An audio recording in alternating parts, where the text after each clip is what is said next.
What's up, Daily Fab Gamers? Thank you so much for watching my stream. Before you jump into this red-hot action, let's review the rules. Don't be a dick.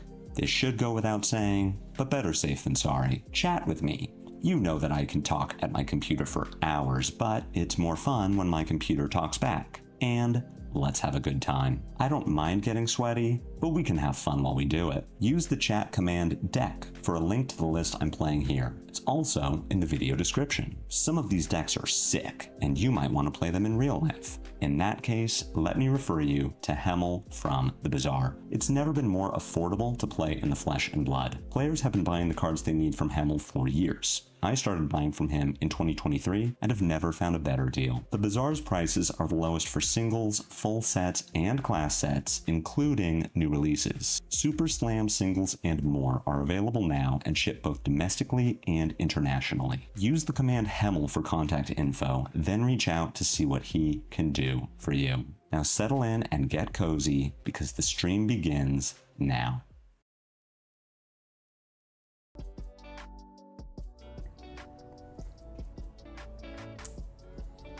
What's up, everybody? Good morning. Let me bring you up. The thing that we're doing today. Happy Monday. Hope everyone had a good weekend. Maybe you played an RTN and did well. I played an RTN, and I guess you could say I did well. At least that's what my partner says. I didn't top 4, so in my opinion, I did shit, but supposedly 6-0 in Swiss is good, even though you do need to top 4 to qualify for nationals. Top 8 is not the same, but we'll get there. It was an exciting weekend. We got a bunch of spoilers. Good morning, everyone. Rose, I see you in chat. Garth, it was good to see you this weekend. Yeah, we've got a lot to talk about. I am not going to talk about all of the rare or commons and rares because there were like a billion of them. All in together, and Flesh and Bad did a multi-hour stream talking about all of the commons and rares we'd seen. I'm sure I could devote time to it too, but there's just so many. The undefeated into Top Cut Curse. What's sad is I think if I had lost my 6th game and went 5-1, it would have been better brackets for both me and my opponent, who I knew. But we're going to talk about the Majestics that were spoiled this weekend, because I was one of them. But they're very exciting. Some of them are kind of whatever. Some of them seem really good. And some of them I want your opinion on, because I don't know. But we'll talk about commons and rares, and then I'll give you the rundown of my RTN, my third RTN, third and last of the season. Talk about how I hope that LSS comes out real soon and says what the cutoff is for experience here in the US, because I got 15 wins and I want to believe that's enough, but I won't know until they tell me. But that's enough preamble. We'll go down the list. We got a few, and then we keep getting more today. Rocky Rodeo was the first Majestic spoiler that we saw. I thought mine was going to be first, and Boosting Spend Dog just had to come out at midnight Eastern. Whatever. Cool. Rocky Rodeo, it's a generic. I don't think every hero will use it. I think this is basically a brute card, but it's a really good brute card for Levia and Tough Nut. Rocky Rodeo, 3 cost, 2 block blue, power of asterisk. This card's power is equal to the highest base power of weapons you control. So in Tough Nut, playing rock, it's a 7, which is great. It's exactly what Tough Nut wants. It pitches off the top of the deck for a toughness and a rock swing. He's been missing, every brute is missing blue 6s, but Rhinar is getting around it by playing yellow 6s. KO doesn't care. But Tough Nut cares about this a lot, and Levia cares about this a lot.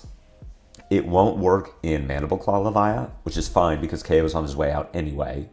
He'll make it through this season. Like, he's not LLing in RTN, but I would be surprised if he makes it through ProQuest season. We only have 3 weeks of CC, but by then he's going to have the 1.5x multiplier, and we'll need, 60 points to LL? I would be surprised if he doesn't make it, especially with some of the new support that he got. I wasn't going to talk about commons and rares, but very quickly, do they have it? This one, Bear Hug in blue, is a 2-cost 5-power blue, 3-block, is really good. It's going to replace the worst 3 blues in KO's deck and just be a finisher for when you discard your red and keep your blue. I mean, it's not like insanely powerful, but it adds maybe a percentage point or two to his win rate. I think he's going to LL in ProQuest season. He's going to take claws with him. Levia won't have claws, but she will have Hellhammer. She'll have Hexagore, and both of those are going to make Rockyard Rodeo a 6. He only needs 13 wins to LL. Is that new? Because he definitely didn't need 13 on Friday. Have they put out the new standings yet? Rockyard Rodeo, funnily enough, is also a 10. It's a 3-cost 10 in Enigma if she has 10,000 Year Reunion, which I think is pretty unlikely to happen, but that it is funny that that is the case. Next, Two-Faced. This was Fab Workshop's spoiler. I was very happy to see this card considering my card, which I guess we can talk about first because it gives context that I didn't know that Two-Faced exists. Leave Him Speechless was my spoiler. I hope you all watched the video, and if you did, I hope you enjoyed it. Loved working with Bun. What a fantastic actor. Just, takes such great direction, really friendly with the cast and crew. Just, a joy to work with. I think he's got big things coming. Just a really great guy all around. Leave Him Speechless, 0 cost, 2-block, Reviled Action Aura in blue. If you have more life than each other hero, you may play this as though it were an instant. When this enters the arena, name a card. The named card can't be played from hand while this is in the arena. At the beginning of your action phase, destroy this. So I've been looking at Leave Him Speechless for 3 weeks, and I love to see it from the stars. He is very humble, but he's also, he carries himself well. I don't play Reviled Heroes, and I'm getting into RKO now, in part because I wanted some context for Leave Him Speechless, but I didn't know really how to evaluate this card. I could think of a few ways in which I'm pretty sure LSS either didn't test this card at all or tested it a lot, because it's very safe. So I either get the sense that LSS wanted to print this effect on a card, but didn't have time to test whether it's broken as a 3-block, or if it had Go Again, or if it affected hand and arsenal, or if it said cards can't resolve, the name card can't be resolved from hand while this is in the arena. There are 4 ways in which I think this card is broken. So LSS either said, we want this effect, we don't have time to test it, make it a 2-block, don't give it Go Again, make it hand only, make it worse null time zone. Or they tested it with all of those things, 4-block, Go Again, or 3-block, Go Again, arsenal, can't resolve, and said, wait, this is actually broken, so let's tone it down. So I'm looking at this card for 3 weeks, and I think it seems unplayable in Lyeth because it is a 1-block in Lyeth. And in RKO, I could see it being anti-combo, and really anti-combo, like when you know what their combo is. So Acilio with Gone in a Flash, Verdance with Rampant Growth, maybe Dash.io with Maximum Velocity, even though the Max V usually comes from Arsenal. Acilio's the easiest one. He plays Gone in a Flash, he breaks Lightning Greaves, you respond with Leave Him Speechless. Easy. Verdance is a little tougher because it depends on what her setup is and what your life total is. You can't stop the Rampant Growth. Rampant Growth is an instant. So you play Leave Him Speechless, you name Rampant Growth, and they just play all their Rampant Growth in response. But where you can Leave Him Speechless is when they start breaking healing potions. And that's where it is contextual on your life total. If the Verdance is on Surgeon Aethertide or Waning Moon, but say you're at 40 somehow, you've weathered the storm, Verdance got to her combo pretty quickly, she starts breaking her healing potions. Depending on how much health you have, you can let her break 1 or 2, and then you respond with Leave Him Speechless naming Rampant Growth. She can still play the Rampant Growths, but she can't let Leave Him Speechless resolve to keep breaking her healing potions, then play Rampant Growth. She has to respond to Leave Him Speechless. So you can get her to either have wasted a pot or two because she says, you know what, I don't have it, I'm gonna wait. Or you get her to go at like half strength. The Rampant Growths are only amping for 12 instead of 24. And I thought maybe that's good enough. Like, I don't know. RKO should... Is that good enough? Like, she can still get you with Search and Aethertide. You can't pressure her fast enough. Like, I don't know. This card seems very contextual. And then they spoiled Two-Faced. Like, oh, this is what we were missing. We needed a way to look at the opponent's hand to see what they're going to do. And then Leave Him Speechless becomes much better. So Two-Faced...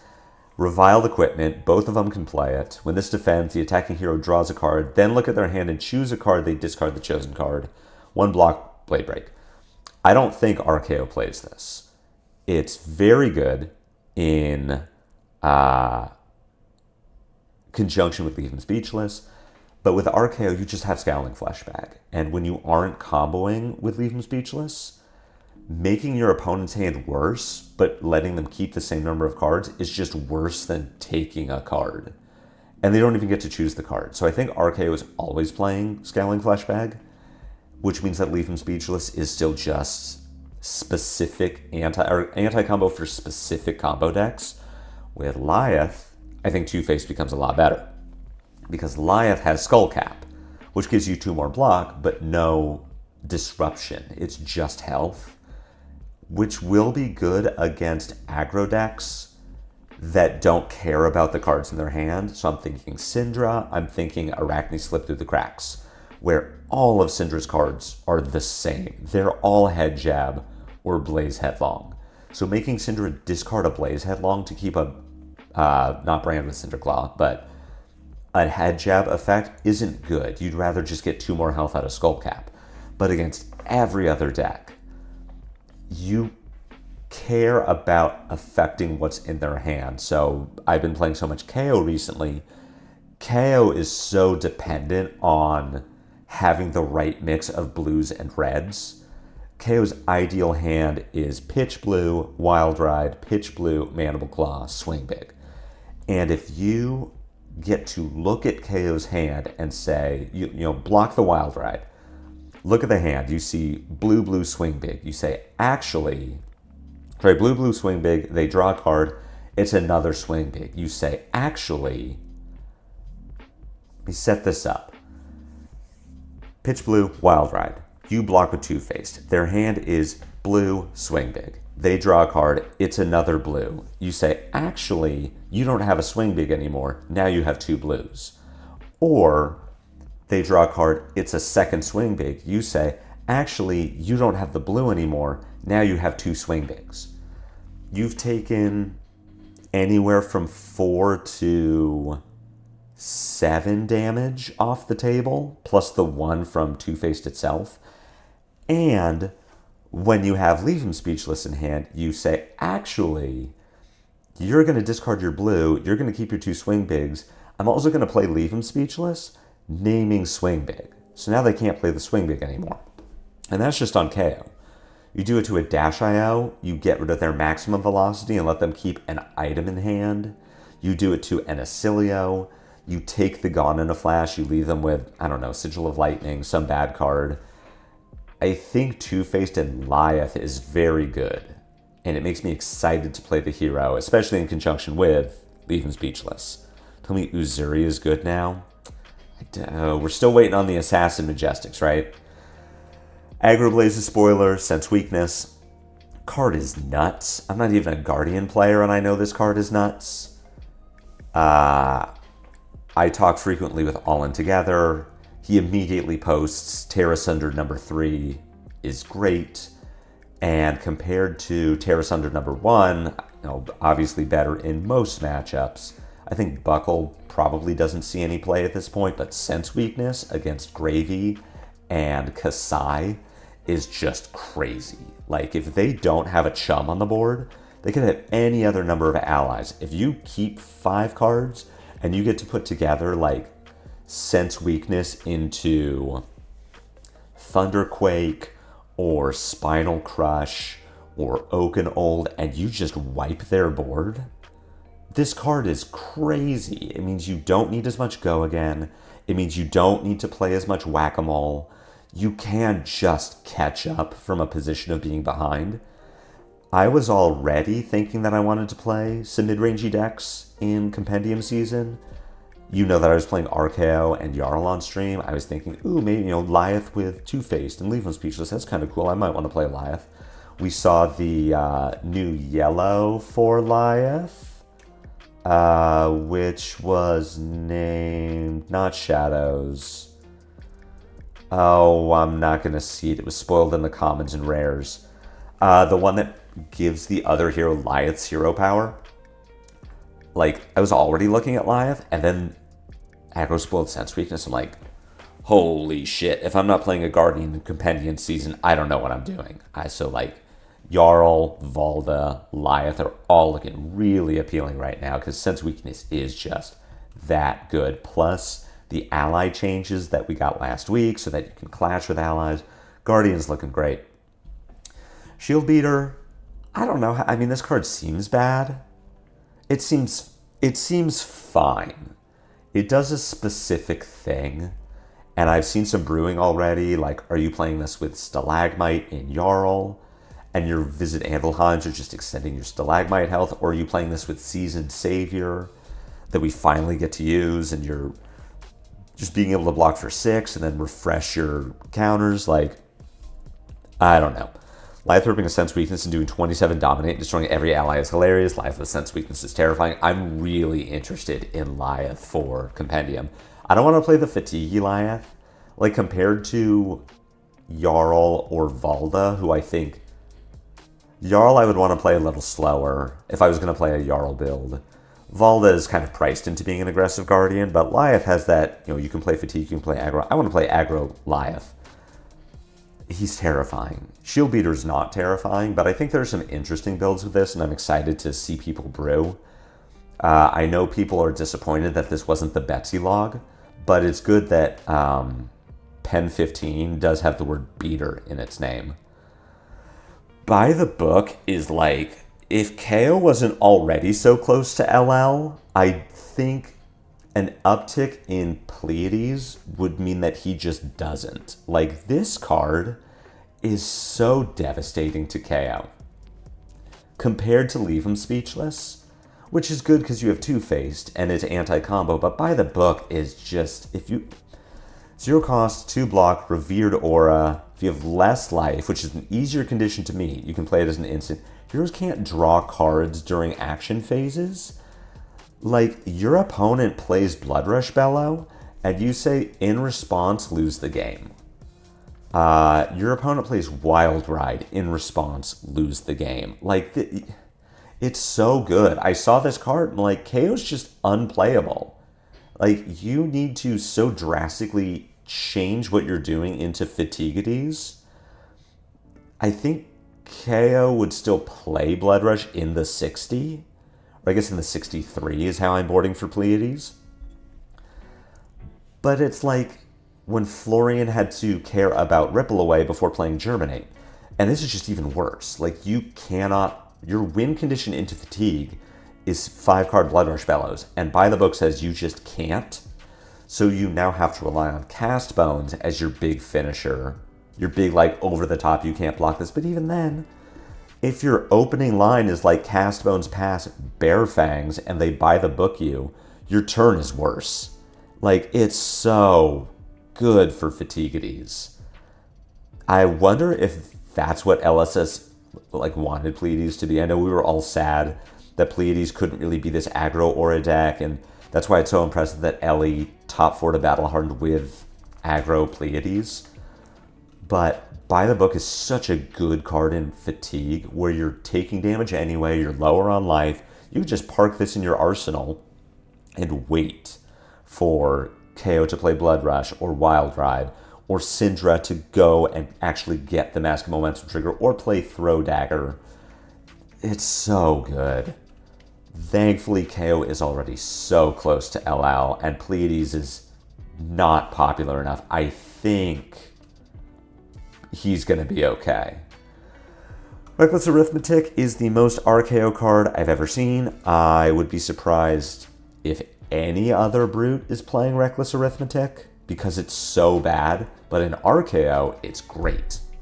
It can definitely take the spot of Flex Strength as your like pitch stack late game finisher. It's, you know, less consistent, but 1 cost, 3 block, Brute action, blue, has 1 power. When this attacks, roll a 6-sided die. This gets plus X, where X is the number rolled.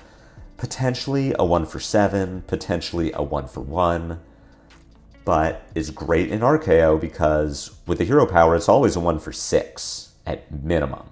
And then anything besides a 1 that you roll on top of that is just gravy. Like, this is potentially a 1 cost 13, 1 cost 12 in RKO. It doesn't work super well with your cost curve because it costs 1. You can't take your Mocking Blow line of Bank of Vigor, Vigor Pops, play Mocking Blow, pitch blue, RKO. You do need an extra resource somewhere, so you need 2 Vigors, or you need your Tunic up, but that's fine. Or you just need 2 other blues in hand. Like, you can do it. I think this card is just a lock for RKO. It's a little inconsistent, but that's fine. It can take the place of some other 3-block blue.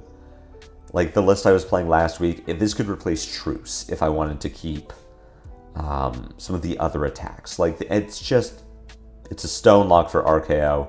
No other Brute will play this card. Lay Down the Challenge is really interesting. 0 cost, 3 block, yellow, Brute action, intimidate target hero. Then if they have more cards in hand than you, draw a card. It has go again. I think it's just a Flex Strength replacement that's a 1 power. I think it could, I don't know, because Flex Strength is still a 9 in the end game. I think you can find space somewhere else. And I think you need to find space for Lay Down the Challenge too in RKO. This is a weird one. This is like such a good Lyeth card, but it is Brute. KO's not playing this. I don't think Levia is. Reinar could, because it's a yellow for Medax. But it's so easy to turn this on. You just block with 2 cards on your turn. You like block 6, you lay down the challenge, intimidate them, you have 1 card to their 3. Or I guess you can even just block with a card. You block 3, you have 3 cards in hand, you play lay down the challenge, they have 3 cards, you have 2, you draw. This is great. It's just a really good card. And like on your big turns too, you can Blood Rush and then lay down the challenge and pick up another card. It's a glue piece. I don't think this is necessarily winning you any games, but it's really good. It's definitely something I'm testing with. I could see cutting it because there are going to be times where just not knowing what the top card of your deck is means that you need it to be a blue and you draw a red, and now cool, lay down the challenge claw or something. But you can pitch stack it late game and then send your big Reckless Arithmetic turn. Like, this is a good card and it's worth testing with. Vestige of Flagellation was the first Majestic we've seen that I'm like, maybe not. It's Shadow Equipment, so Levia and Vincent are the only CC legal heroes that can play this.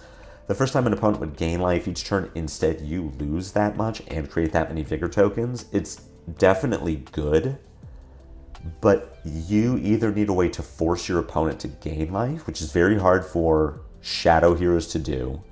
Vincent can't do it.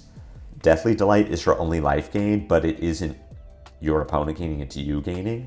So you play it against like Verdance, and she can't fatigue you, or Jarl, who can't fatigue you. This seems like a card that was printed with Count Your Blessings in mind, and then there is no Count Your Blessings in the format, so this will probably be a good cold foil to pick up if you like Shadow heroes, and then you just wait, and it'll be good sometime. But I really don't think this is a playable card currently. Like, it's a cool card, it has utility. It's very Blazing Yoroi in that way, of a card that was bad when it was printed, but became good for a certain matchup later. I think Vestige is the same way, but for now, probably a cheap cold foil. Pick it up if you like Shadow. It'll be good at some point in the future. Oh, it would have been great in CYB. Like, if you have the life to give, yeah, you keep them off of gaining, what was it, 8? You keep them off of gaining 8 on their final CYB, and then you just have 8 Vigor for some massive turn to kill them. Like, you could definitely take a CYB deck to Fatigue if you pitch stacked a Vestige turn. Swordmaster Shine. It's a warrior card, so I'm definitely not playing it. That isn't true. I said I would never play a Guardian, and here I am like, Jarl and Live look really interesting to me. 3 cost, 3 block, warrior attack reaction. This is a red card. It costs 1 less to play for each +1 counter on swords you control. Target weapon attack gets +5 power. This is an okay Dorinthia card. It's a very good Hala card, but we don't have Hala until April, and we don't know what the rest of her deck looks like. So this is contextually good in Hala. I think there's a very good chance that you just play it. Morning, Ian. I've heard the Dorinthia players that I know saying that this just replaces Red Overpower, which is probably true. Its floor is a 3 for 5. Most of the time it should be a 2 for 5, which is cool. You get to pitch a blue, swing Dawnblade, use the 2 floating, Swordmaster Shine. It's a 2-card 9 if you have a counter on the Dawnblade, which is just good numbers. And if you can pair it with the Warrior Instant that puts a +1 counter on a sword, or if you're playing Sharpen in your deck, the 0 for Sharpen that makes a flurry for some reason, like that just pairs very well with Swordmaster Shine. It's a decent warrior card, and as a warrior main, you take decent warrior cards. We're gonna have to wait for Hala to see how good this card really is, and Dorinthia probably makes the list, and it's like fine most of the time. Blunton seems more than fine most of the time. This card is really good, and I know warrior players are mad about it because it's just more warrior hate in warrior. Like this in Kabuto, it's just like, why is the warrior hate so good in warrior? You just can't play around Blunton, and it's a yellow too. Like, enough warriors are going to play this. It's good in Dorinthia. It's good in Kasai. It's good in Bolton. Like, maybe Fang doesn't play it because he cares about reds, and this will not let him keep fealty. But, like, Fang probably finds room for it because it pitches for a dagger and a reaction. It's just a great card in Warrior, but it's also really good in other matchups too. It's really good in Brute. Again, KO does his line of pitch blue, Wild Ride, pitch blue, Mandible Claw. You block the claw with Blunton, and KO just doesn't have a finisher anymore. Like, he discards the swing big. Against Assassin, it's really good. You block the Clave. It doesn't give piercing, and then the Assassin discards the reaction. Or there are going to be lines where Assassin gets to go, front punt, pitch Calicera, reaction from Arsenal, and then Blunton's really bad, but more often than not, Blunton's going to be good. It can be good against Syndra. The bad Syndra turns where she has to pitch a red to Kunai to get her chain started, or Ignite into Kunai, you get Blunton value. If Blue Line Syndra picks up with Inflame, making Devotion Never Dies, and the Art of Dragon card's better, Blunton becomes good because she's going to be pitching to daggers. I'm sure there are other classes that attack with weapons, but immediately thought of, well, the other two ninjas too, like Ira and Katsu, are always swinging with their weapons. So yeah, Ninja, Brute, Assassin, all decks that are hit by Blunton, all decks that are in the meta currently. I think Blunton's going to be really good. You can even use it against Guardian. Like, Guardian loses, with Blunton in your hand, Guardian loses the ability to, like, Titan's Fist Arsenal. You just use this on the Titan's Fist and they don't get to keep a card. Or you use this on the Titan's Fist and they don't get to, I don't know, pummel you. Like, it is a good card that I think is going to see play and is more than just like sideboard hate for some classes. Soulforge Gauntlet, light equipment for the arm slot. When the combat chain closes, if this defended, put it into your soul, AB1. Card is great. I'm glad that... why am I blanking on his name? I'm glad that Smurf, Kevin Murphy, got to spoil Soulforge Gauntlet. Great Prism card. Just more ways for Prism to put cards into her soul that don't rely on hitting with a Herald. Which is like playing KO for RTN season is just being so incredibly favored into Prism because I can pop everything. And especially if Guardian is coming back into the meta in a big way because the Gravy matchup got way better, Prism having more ways to put cards into Soul without hitting with Heralds is really good for her. This is a Bolton card too. But one, it's AB for Warrior. For one specific Warrior, but Warrior now has in-class, Bolton has in-class Arcane Barrier. That's nuts. And if he ever needs a card in Soul, this just blocks one and then lets him use his reaction or play, I'm blanking on the name, the 0 for 7 with Go again on his turn. Card is just great. Prism likes it, Bolton likes it. Nutty card, it'll be very good there.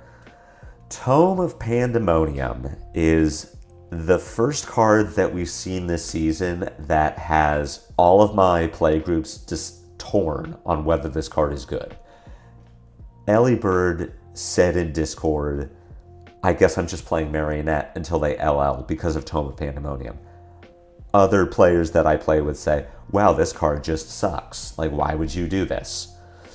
1 cost, 2 block, Chaos Action in yellow. Banish the top card of each hero's deck. You may play them this turn, go again. I don't think you're playing this in every matchup. I can compare this to Infiltrate as, similar effect. Take the card off your opponent's deck, you can play it. Infiltrate, obviously better for that effect, because if you hit a Sink Below, you can play it on your opponent's turn. If you hit a Sink Below with Tome of Pandemonium, you cannot play it. Infiltrate, you could just play into everyone. Like, you hit a Spinal Crush off a Guardian, if your hand lines up, you just play Spinal Crush. Like, these are things you could do. Tome of Pandemonium, definitely harder to get that value from. I don't think this is a Slippy card. The Redline Slippy that's kind of popular lately can't afford this. Seems like a Marionette card for sure. I think you're playing this in specific matchups. Marionette isn't playing this into Guardian, but you will play it in the Assassin Mirror for sure. This in the Assassin Mirror is nuts. In the Marionette Mirror, when you can play every card in their deck, say you pitch blue Tome, you hit a cut from the same cloth from your deck and their deck. This was a 2-card 8 that floats 2 resources, or you Tome hit their Codex. I've heard it compared to Codex of Inertia because you just get a random card off the top of your deck. You are built in such a way that you can play all of your cards. There will be times where Tome of Pandemonium hits your own Inertia Trap or Fate Foreseen, and you're sad about it. But if you pitch to blue, you still have 2 floating. So you hit Incision or a Dagger React. You should have 2 floating so that you can still swing your Clave or your Calycera. There will be times where you Tunic Tome and you hit something you can't pay for it, sure. But your deck is built in a way that you should be able to play everything. It'll be very rare that you play Tome and just can't do anything. So you'll play it in the Marionette Mirror. You can play it in the Assassin Mirror. If you just take a stealth attack from Slippy, sure, whatever. I get a finisher after my Calycera with Go again. You'll play it against Syndra because all of their cards are playable. You can play it against any warrior because you play daggers. Like Fang has dagger reacts. Dorinthia has weapon reacts. Bolton has weapon reacts. Bolton has just 0 for 4s. You can't charge your soul. I guess you could. But it's still, Beaming Bravado is still just a 0 for 3, 0 for 4. Sure, whatever. Here's a finisher. Yeah, I think this is a 2 of in the sideboard for Marionette.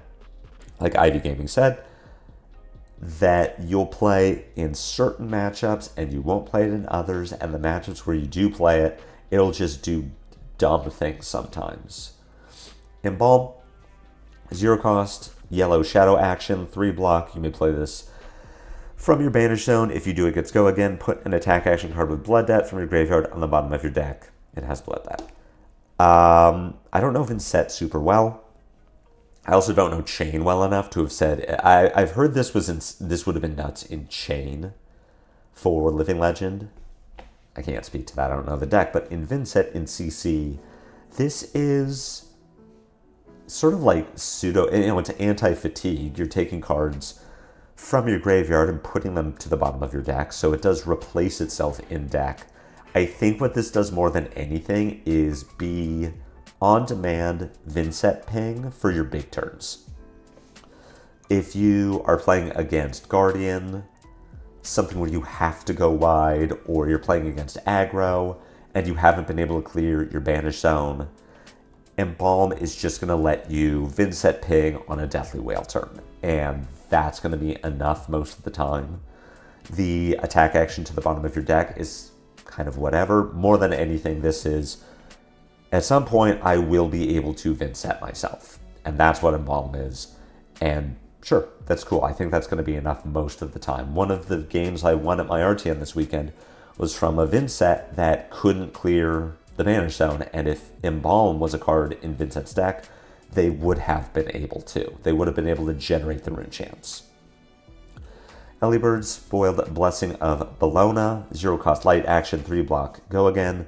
When this card is put into your soul, create a courage token. At the start of your turn, put this into your soul. So there are a few things about Blessing of Bologna. This is like Merciful Retribution in Prism. This will see itself go to soul. So already, Blessing of Bologna is a yellow 3 block that makes a courage token. But I have been reading on Blue Sky all of the magical Christmas land combos people are putting together with Blessing of Bologna, where you get to do play Blessing, attack, charge your soul, double Lumina Ascension Raiden, and just swing out with Raidens that are attacking for 7. So, magical Christmas land combos. But even beyond the magical Christmas land combos, I'm told this card is good enough that it'll be 0 for 3 most of the time. Because you'll play this, you'll attack with a thing, charge your soul, you'll pass turn, you'll block with one of your Bolton equipments, you'll charge a card, draw a card from your helmet, make a courage from this, come back to your turn. This will put itself into your soul, and you'll get a courage. So you get 3 courage and this in your soul, and that is fueling your go again, because it's turning on your attack, getting go again from Bolton, and it's giving you something to actually banish. It seems like a glue piece. I don't think it's it's not Lumina Ascension, but it seems good, and I don't know Prism well enough to know if this is a good card. It's a 3 block, which I guess is probably fine. I'm sure Kevin Murphy is going to talk about this at some point, but for me, it's, I don't know, whatever. It's a card. This is my Discord leading in the 2 weeks leading up to Commons and Rare spoilers. A lot of doomsaying. Our first Runeblade spoiler of the set. Runeblade Action Aura. 0 cost red. It blocks 3. It has go again. At the beginning of your end phase, put a Doom counter on this, then each hero destroys X auras they control, where X is the number of Doom counters on this. I've also heard a lot of doomsaying about doomsaying, because, I don't know, card seems fine. It seems like support for an archetype that doesn't exist. We've seen from the commons and rares that Runeblade is starting to get support for an aura build. A build that wants to play auras, a board that wants to banish auras from graveyard. And we got Sigil of Sylphidai that does something on entrance and leave. We have the Rosetta auras that do something when they leave, not at the start of your turn. So there is a build where you play Doomsaying, play Harvest Season. Doomsaying destroys Harvest Season, you gain 3 life, and then your opponent has to destroy an aura. This would break Chain again. Thank God Chain is gone, or else Chain would have been broken. This can... if the build ever solidifies, Doomsaying will just fuel itself, because you will make auras, put the auras in the graveyard, get benefits, be able to do stuff on your turn with the auras that are now in your graveyard. There would have been a Florian build that did something with Doomsaying, where you can play your Sylphidai, destroy it with Doomsaying, then banish it with the new 3-for-7 that becomes a 3-for-8. It's very good into like Fang specifically, because you force them to destroy their fealties. Doomsaying can always just destroy itself, so you always get something to do with it. Doomsaying with Fang, with Florian versus Fang would have been silly. Grass pass play, but exactly. You will get to...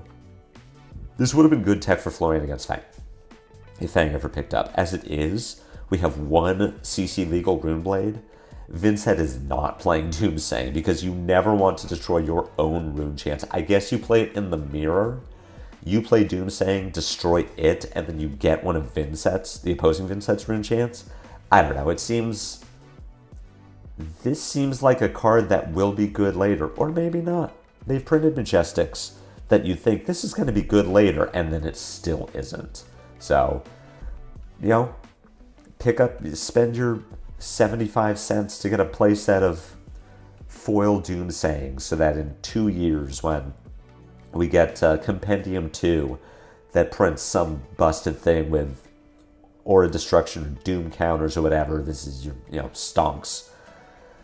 This Stormweaver's Aegis is a card, or Aegis, I don't know. I didn't actually see this get posted to my spoiler chat, so I don't know if this got missed somewhere or what, but lightning equipment in the chest slot, has AB1. As an instant, you can destroy it to gain until end of turn. Instant cards you own get discard this, prevent the next 2 damage that will be dealt to you this turn. Really cool Acilio tech for Kano, so watch out for that, Kano. Currently, I don't think this is a playable card in CC. I guess Acilio could have this for Verdance instead of Old Knocker, because you can set up better, like you can just keep cards in hand. You'll pitch a blue to your Greaves instead of using Old Knocker. Maybe, I don't know. Someone in my Discord posted this and was like, wow, Lupine, this would have been good with Aurora. I don't think Aurora would have played this. Aurora had AB2 and Dyadic Carapace, and at the end of her lifespan, Aurora was playing like 15 instants tops, and they were all good. Maybe you would have played it against Kano, but you couldn't even necessarily line it up against Kano, where, for all you know, Kano goes off and you have 4 attacks in hand. Which, you could have pitched to AB1, but if you were playing Aurora with blues, you would have rather just had AB3 with Carapace and Lightning Greaves. But this seems like an Acilio card that will be good at some point and is not currently. Like, someday we'll get CC Blaze, and that's where Stormweaver's Aegis is really going to pick up. But for now, it's... if Kano was still in the... Hey, Steven. Shifty Prince, good, you're here. You can... We're just talking about the new chest equipment for your boy that I think would have been really good for the Kano matchup and is currently not good for the Verdance matchup, but maybe it is. Steven, is this card good? Would Acilio play this against Verdance because you have a little more space to pitch a blue or, pitch a card to Lightning Greaves, and the Aegis just says, you can't burn bear me, like I have this to counter your Greaves. I'm going to play a thing, I'm going to threaten lethal, you're going to go off, I'm going to destroy Aegis, I'm going to discard 2 instants, prevent 4, and then kill you because you used your entire hand to try to kill me and couldn't. I don't know, card seems fine. Maybe New Aurora will care about it. And then we have some new cards. Did we get anything new during the time that we've been talking? We did not. Homogeneous spoiling today. All right, so today we've got two spoilers so far. Crown of Everbloom is the new pun on Crown of Seeds. We had Seeds of Tomorrow in Rosetta, now we have Crown of Everbloom. So you put them together and you have a busted piece of equipment. As an instant, destroy this, put a card from your arsenal on the bottom of your deck. If you do, draw a card and create a Spellbane Aegis token. Spellbane Aegis being just Spell Void 1. And Arcane Barrier 2. I think the biggest thing about Crown of Providence is that Jarl has AB2 in the head slot, so that he doesn't need to play Skullcap against like Verdance or Acilio. He can play Crown instead and just always have it on. Shifty Prince says, nah, you're right. Not worth losing Tunic resource because sometimes you need to combo through felling already. Another card to pay for it can compromise your ability to finish. So you think it's just, you think what? Like Kano card and not playable outside of that? This is a good headpiece for Jarl at the very least. Instead of Skullcap, you can play Crown. Exactly. It's AB2 and Jarl. And in a pinch, you can cycle your arsenal if you really need to. Yeah, it's a Jarl card and probably not a Verdance card. Maybe, I don't know what Verdances are playing in the mirror, but I guess they could Crown of Everbloom to AB2 in the mirror between this, Metacarpus Nodes and Storm Striders, and then when they break the Striders, if they still have Crown, then they still have AB3. I don't know. I don't play Earth, but if I play Jarl, I'm sure I'm looking at Crown of Everbloom. And then we have from Andrea Mengucci, the man himself, noted Aurora, Florian, Prism, and KO player, Astrovolt, Elemental, 0 cost, 3 power, 3 block, lightning attack action. When this attacks, you may discard an instant card if you do draw a card and create an embodiment of lightning token. I don't think this would have been an Aurora card. I was trying to... Sort of the same reason that Spellbane Aegis is not an Aurora card. At the end of her life, Aurora didn't have the instant density to make this good. You would have had the embodiment of lightning. So in theory, you could have done 0 for 3 go again, discard an instant, draw a card, make the embodiment, keep extending your turn. But at the end of her life, she only had like 15 instants and they were all good. You wanted to play all of them. Like, I guess Discharge would have been one that you would discard to Astrovolt Elemental. And you would have gotten 4 points of value from that, 3 from the card you draw and 1 from the action point from the embodiment. But Somersault was a minimum 4 and maximum 6. Channel Lightning Valley, minimum 4, maximum 12. Burn Up Shock, minimum 5. Lightning Press was another. I guess Lightning Press and Discharge you could have discarded to the Elemental to get more than their printed value. But usually you were pairing Discharge with Gone in a Flash if you could and getting 7 out of it. And Lightning Press was getting you your Burn Up value or your Channel Lightning Valley value. So I don't think this would have been an Aurora card. For Acilio, it seems much better.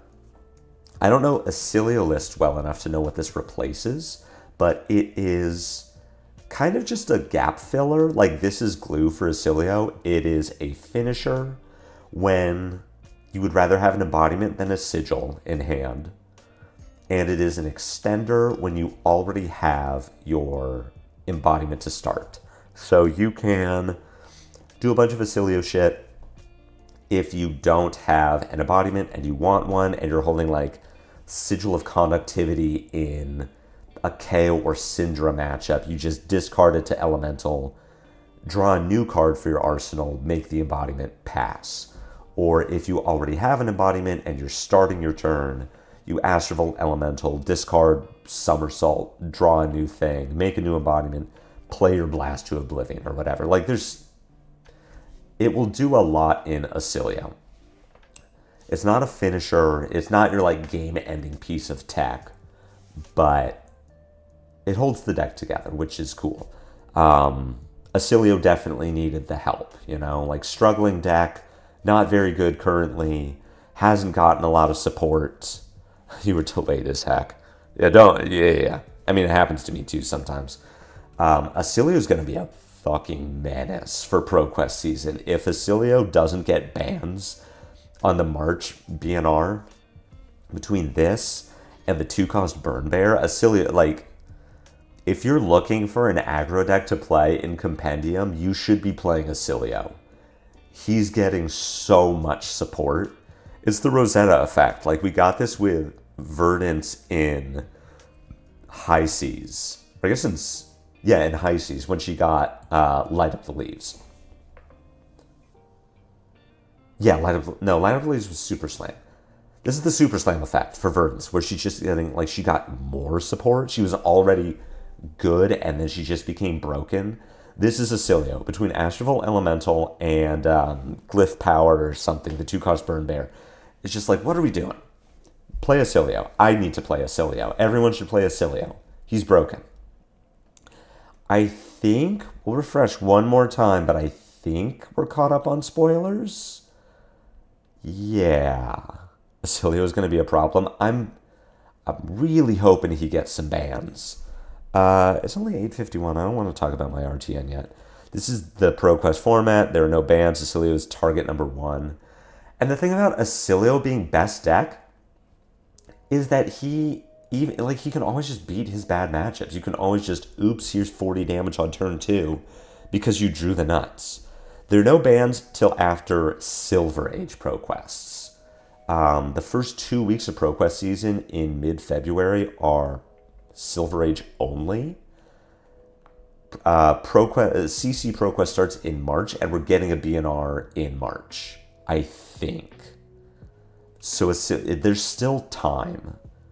I don't know where they're getting the data to evaluate what they should ban, because there are no CC events in those first 2 weeks of ProQuests. But yeah, Jesus Christ, Acilio needs bans. Like, I think Acilio already could have used some bans because he's just like a good deck. We saw 2 top 8 in Columbus. And now he's just getting so much more support.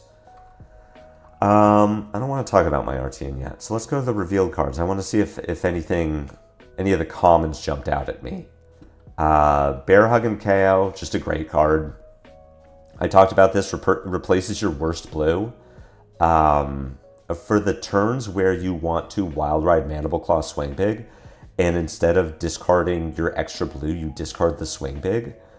This says, I attack for 5 instead of 8, which is worse, but it means that instead of your turn cycle being Wild Ride, Break Chain, Gauntlet 3 for 5, for a total of 12 damage, you are sending Wild Ride Mandible Claw Bear Hug for a total of 14 damage. So you're just getting more out of your fail state as KO. Bear Hug is really good. This card is great. CC ban list is March 23rd after the CC half. Holy shit. I'm not understanding why a deck needs bans for merely being good, because Acilio is not merely good. Acilio is going to be broken. Acilio is going to be the fastest aggro deck with the highest ceiling. Acilio, when he came out, could still do the broken things because Rosetta gave him Electromagnetic Somersault, Blast to Oblivion, Sigil of Brilliance, gone in a flash. Mind Warp was from Dynasty. We got Etchings of Arcana. So Acilio already had all of the components to do broken things. He had Lightning Greaves. He didn't have Old Knocker yet, but he did have Blossom of Spring. So he could always do the broken thing. But he was inconsistent. He didn't have Consigned to Cosmos, so he was missing a 0-cost shock. He was missing Burn Bear in certain matchups, so he was missing consistency. And since printing, what he has gotten is consistency. Same thing happened with Verdance. Verdance was missing Burn Bear, Light Up the Leaves, Everbloom, and, I don't know, Ring of Roses. Ring of Roses is kind of whatever. It is not consistent. But she was missing Big Spell. And she got Burn Bear and Everbloom, which gave her 3-block Earth Blue, which she needed for Decompose, And she got Burn Bear, which she needed for Stormstrider's Waning Moon kill turn. And then she got Light Up the Leaves, and that's what pushed her over the top because it made her too consistent. What we're looking at now as Acilio is too consistent. He will always have a spell because he now has 2-cost Burn Bear, 3-cost Burn Bear, Consigned to Cosmos, Etching's Mind Warp. So one of the ways that Acilio loses games currently is he does this big combo, attacks with Gone in a Flash 5 times, doesn't have a spell, so can't use the 14 charges on Volzar for anything. And now he has new Burn Bear. He was missing attacks that let him just go wider. He would discard instants or have to play instants for little value. Now he has the 0 for 3 that gives Go Again and replaces the instant you discarded to make an embodiment of lightning. He is too consistent. It will be too difficult for decks that were 50-50 with him to beat him, and it gives him more juice to beat the decks that were favored against him. My opinion is he will be too good. He has been pushed from good to broken. Dio still smashes Acilio. Acilio can always just oops, here's 30. That's the problem with Acilio. He already had the oops, I win turns. Good morning, Blanaroo. Congratulations on winning your RTN. We'll be getting to mine soon. I did not win my RTN. Bear Hug really good in KO. I think this is the only card that KO Armed and Dangerous got. I don't know that this alone will push him over to LL, but he was already very close, and he won't last through ProQuest, but you'll play this in KO. What were the other interesting cards? We talked about Sense Weakness. Crab Mask is really good. This is going to be great in Silver Age, and I think even in CC, this is the new... CC is a little harder because you're replacing Mask of Momentum in Katu and Ira, but if we get CC Blaze and we need to worry about dying on her turn, then you'll play Swarming Claw. Thank you, Astrovolt. I forgot the name of the card. Yeah, Astrovolt. It's not like broken, but it's good enough, and it's a consistency piece that he needs. Swarming Claw is funny. I want a cold foil of this because it's really good. This card is hilarious in Sage Zen, where it's just a blue head jab. And it's really interesting in CC. You could play this in like Prismatic Leyline Katsu, where whatever color you're missing for your Leyline, it's just this. Like Katsu's going to have blues that he can attack with, reds and yellows he can attack with. You could do Prismatic Leyline, red Gust Wave, yellow red Surging Strike, yellow Descendant Gust Wave, blue Dishonor.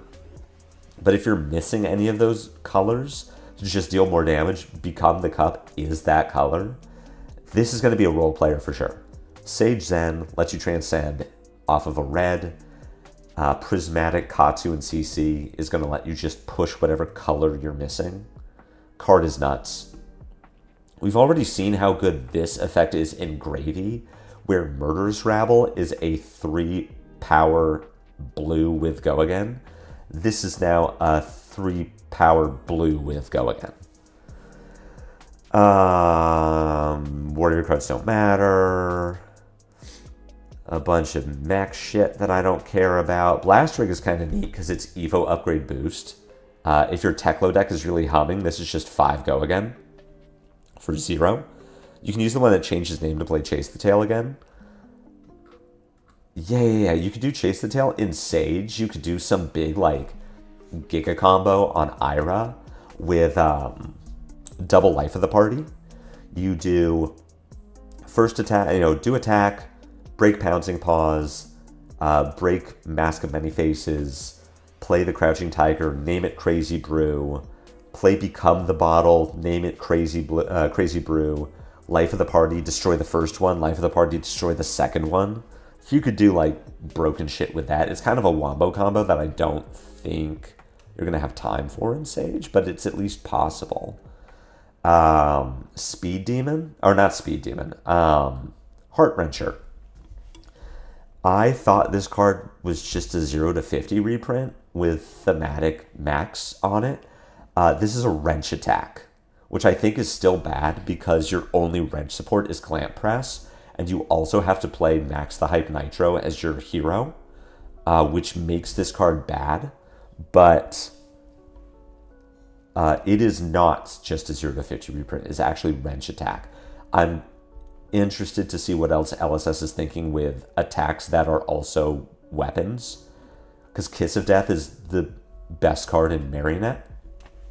Heart Wrencher will not be the best card in Nitro, but it at least, if you also thought this card was just like a weird choice for a reprint, it is not. It does have text.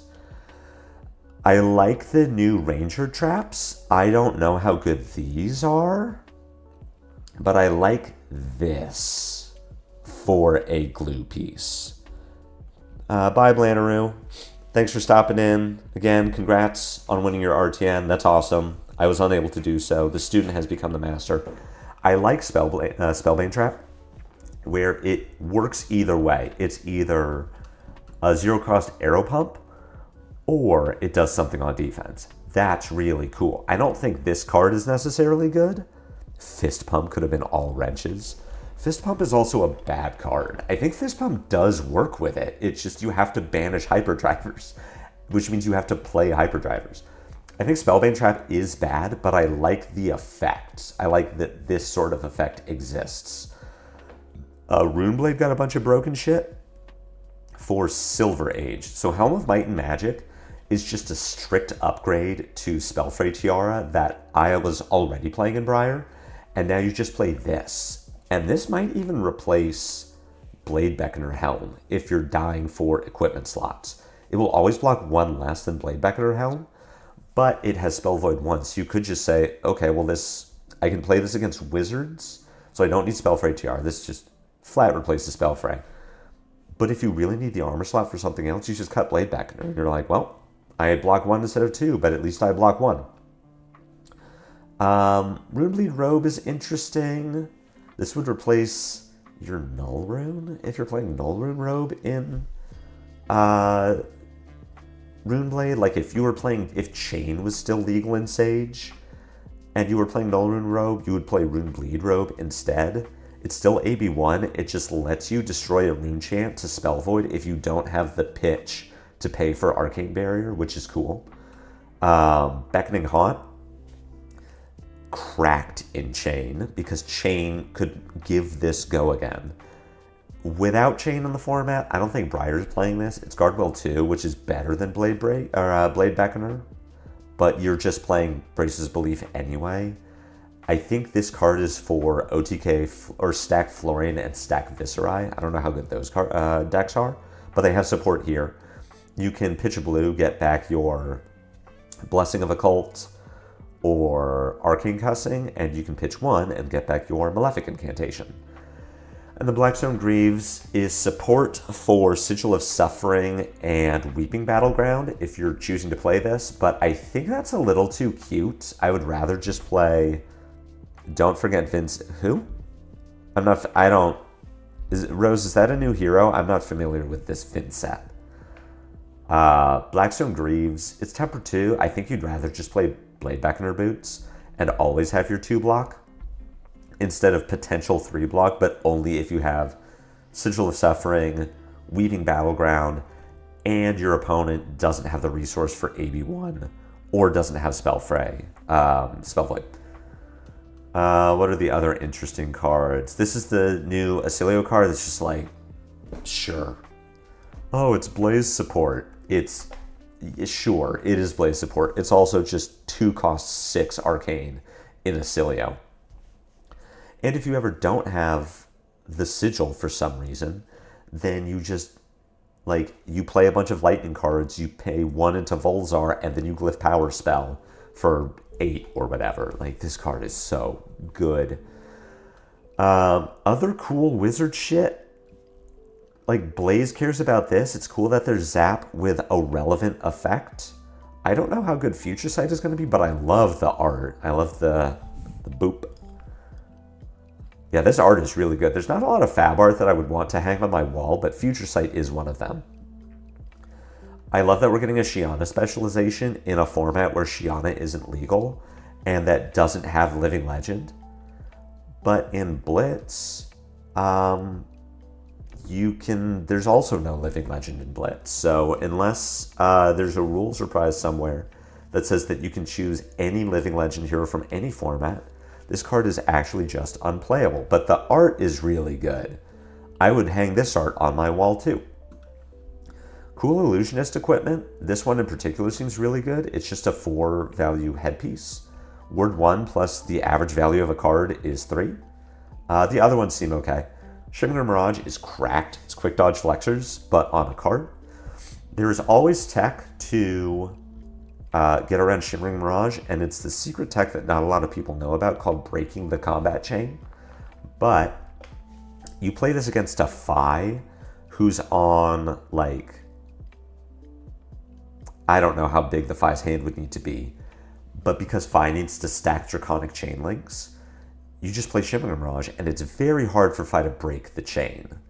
If Zen was still legal in CC, or if LL was still a format, you play Shimmering Mirage on, like, Crouching Tiger. Zen does Kakara for 2, Crouching Tiger for 1, has Transcended, has Pitched the Chi, has Chased the Tail in Banish. You play Shimmering Mirage on the Crouching Tiger, and Zen is trying to do the, like, Tiger Chase aspect Tiger line. You're getting 8 points out of Shimmering Mirage. Technically 7 because you put 2 in front of a 1, but you're getting 7 points out of this card because Zen can't break the chain at any point in that combo. So this card it's fine. I think we saw this and everyone was like, holy shit, it's quick dodge on a stick, but it's not quite that good. But in certain matchups, in certain spots, this will be a nuts card.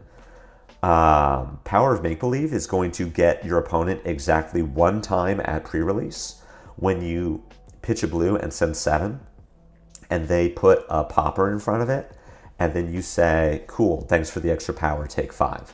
And then they call a judge, and the judge says, yeah, it's a casual event, we're going to let them undo, and then you're sad. Assassin got cool shit. Gaslight Keep Girl Boss is neat in CC.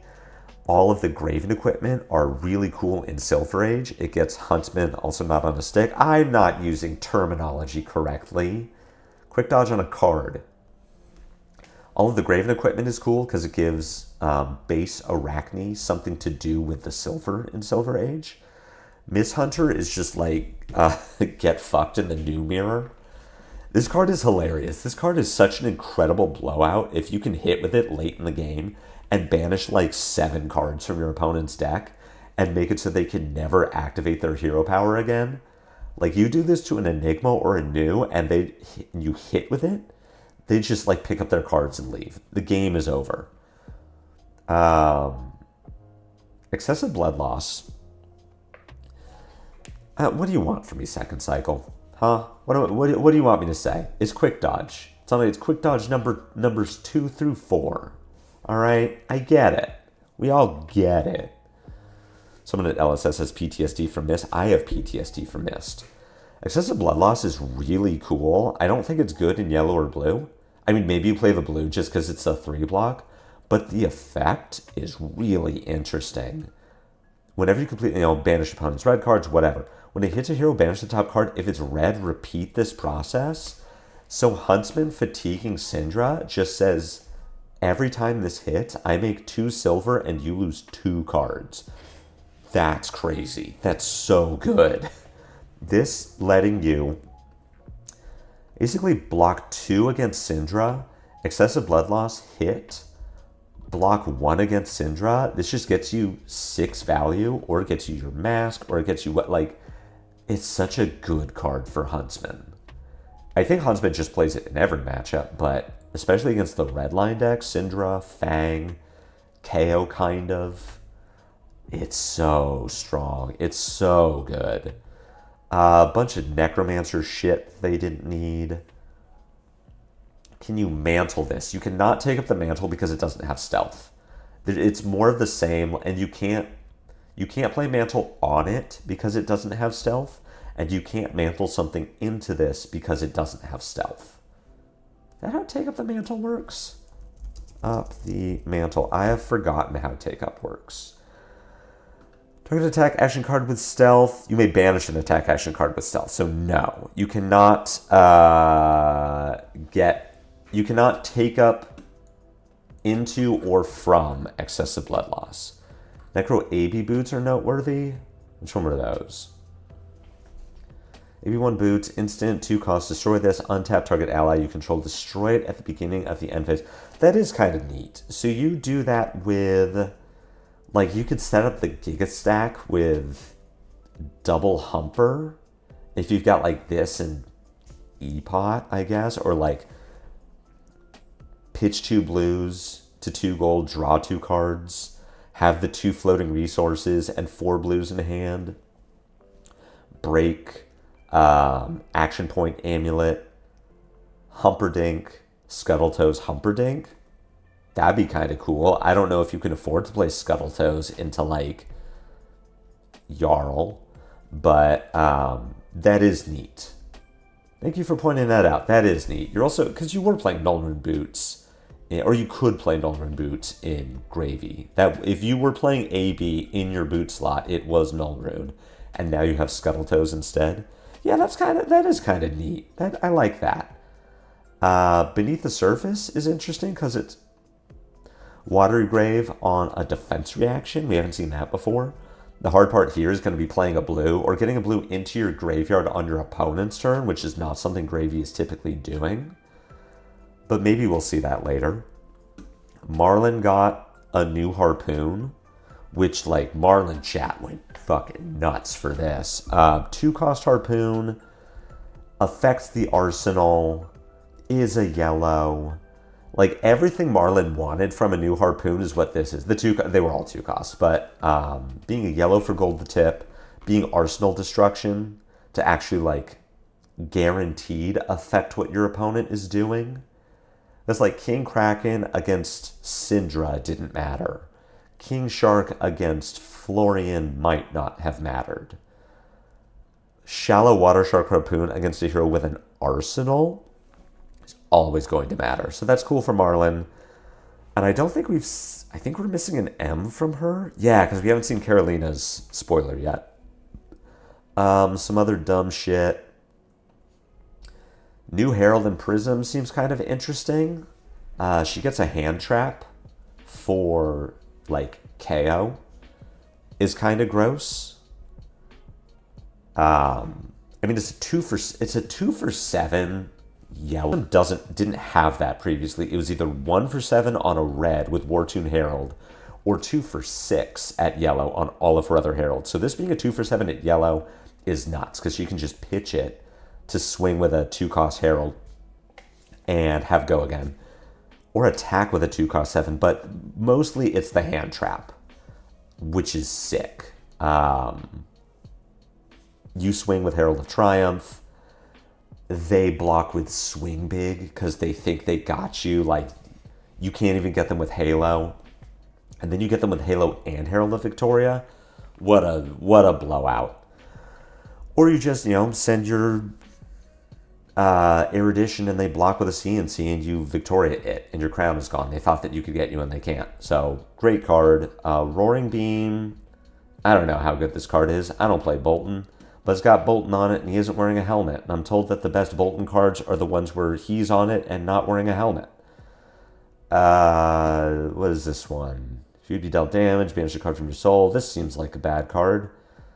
We talked about Blessing of Bologna. Blessing of Themis is really good in Sage against Chain, who is banned. So, get fucked, Chain.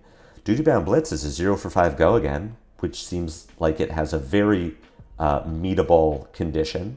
So that's great for Bolton. Bolton looking like a real deck this format. It's kind of interesting. I would play Bolton. I don't care about that card. I'm going through interesting ones. I don't know why I started clicking on every card. A bunch of elemental shit that I don't care about. The elemental card I do care about is Sprout Strength in Sage Briar, because it is a 0 for 3 that buffs your weapon, which Briar did not have enough of. A lot of the reason that Briar decks in Sage have been playing so much equipment is that they're kind of on rails at this point, or before Sage, as far as like there were 16 non-attack actions that you were happy to play. And then beyond that, you'd play like, Captain's Call is okay. Red Flying High is okay. Blue Flourish is fine. But you had 16 just 0 for 3s or Burn Up that you're happy about. Sprout Strength is number 17 and 18, which is good. It buffs your weapon, which is good. It fuses with Bramble Spark, which is good. So it's a role player in a few different ways. Really excited about Sprout Strength for Sage Briar. A bunch of ice shit that I don't care about. This card that is not good for Aurora. It doesn't make her playable in Sage. Briar isn't playing this in Sage. It is good in CC with exactly Channel Lightning Valley, or your opponent is at 1 and has no cards in hand, and this is just more shocks. So I think if you're playing Aurora with blues in the deck, you could think about replacing Sigil of Lightning with Sigil of Voltaris. So, sure. I was really hoping for an Aurora specialization at Rare so that there'd be a reason to play Aurora over Briar in Sage, but this is not it. A bunch of other shit we talked about. Cloud Cover at Red is really interesting in Silver Age.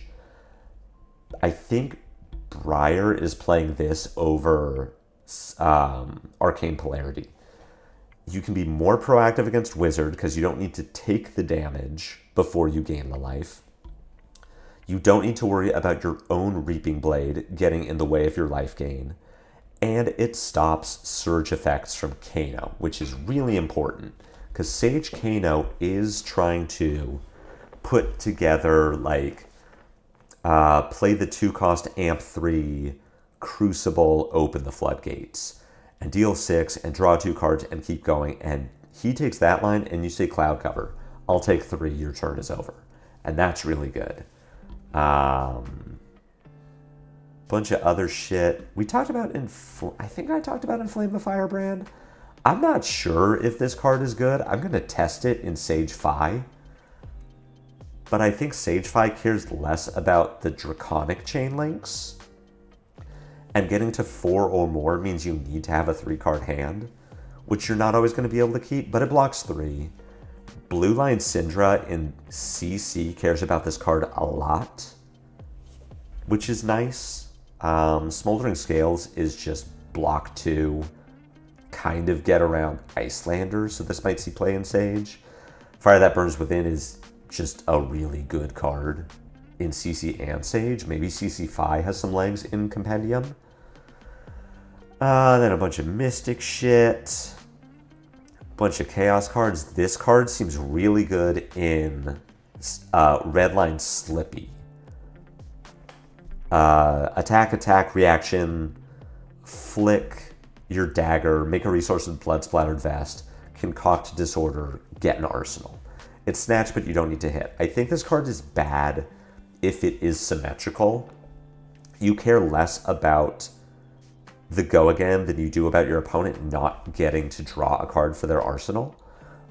But that's also contextual depending on which hero you're playing against. Say you are playing against Victor Goldmane and you concoct Disorder and the top card of his deck is a Trounce. Trounce is now in his arsenal forever. Like, you play a Codex of Inertia, he puts a Trounce in his arsenal. He doesn't get to play it from arsenal, but then the Inertia triggers and it goes to the bottom of his deck and it clears the arsenal for him. So you didn't take anything from him. Concoct Disorder, if he puts a Trounce in his arsenal, it's just there. He can't get rid of it.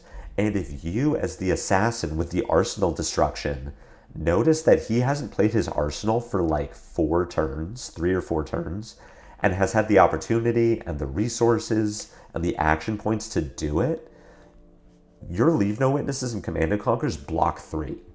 You never touch his arsenal. He just doesn't get one anymore. So I think Concoct Disorder can be good in that sense, but mostly Slippy just wants unconditional snatch draw. Hyperinflation, I think, is really bad in Slippy, Redline or otherwise, but is really good in Marionette. This card in Marionette is fucking insane. because it's just another 0 for 4 with Go Again. The effect, when this attacks cards cost resource more to play this turn, doesn't affect weapons.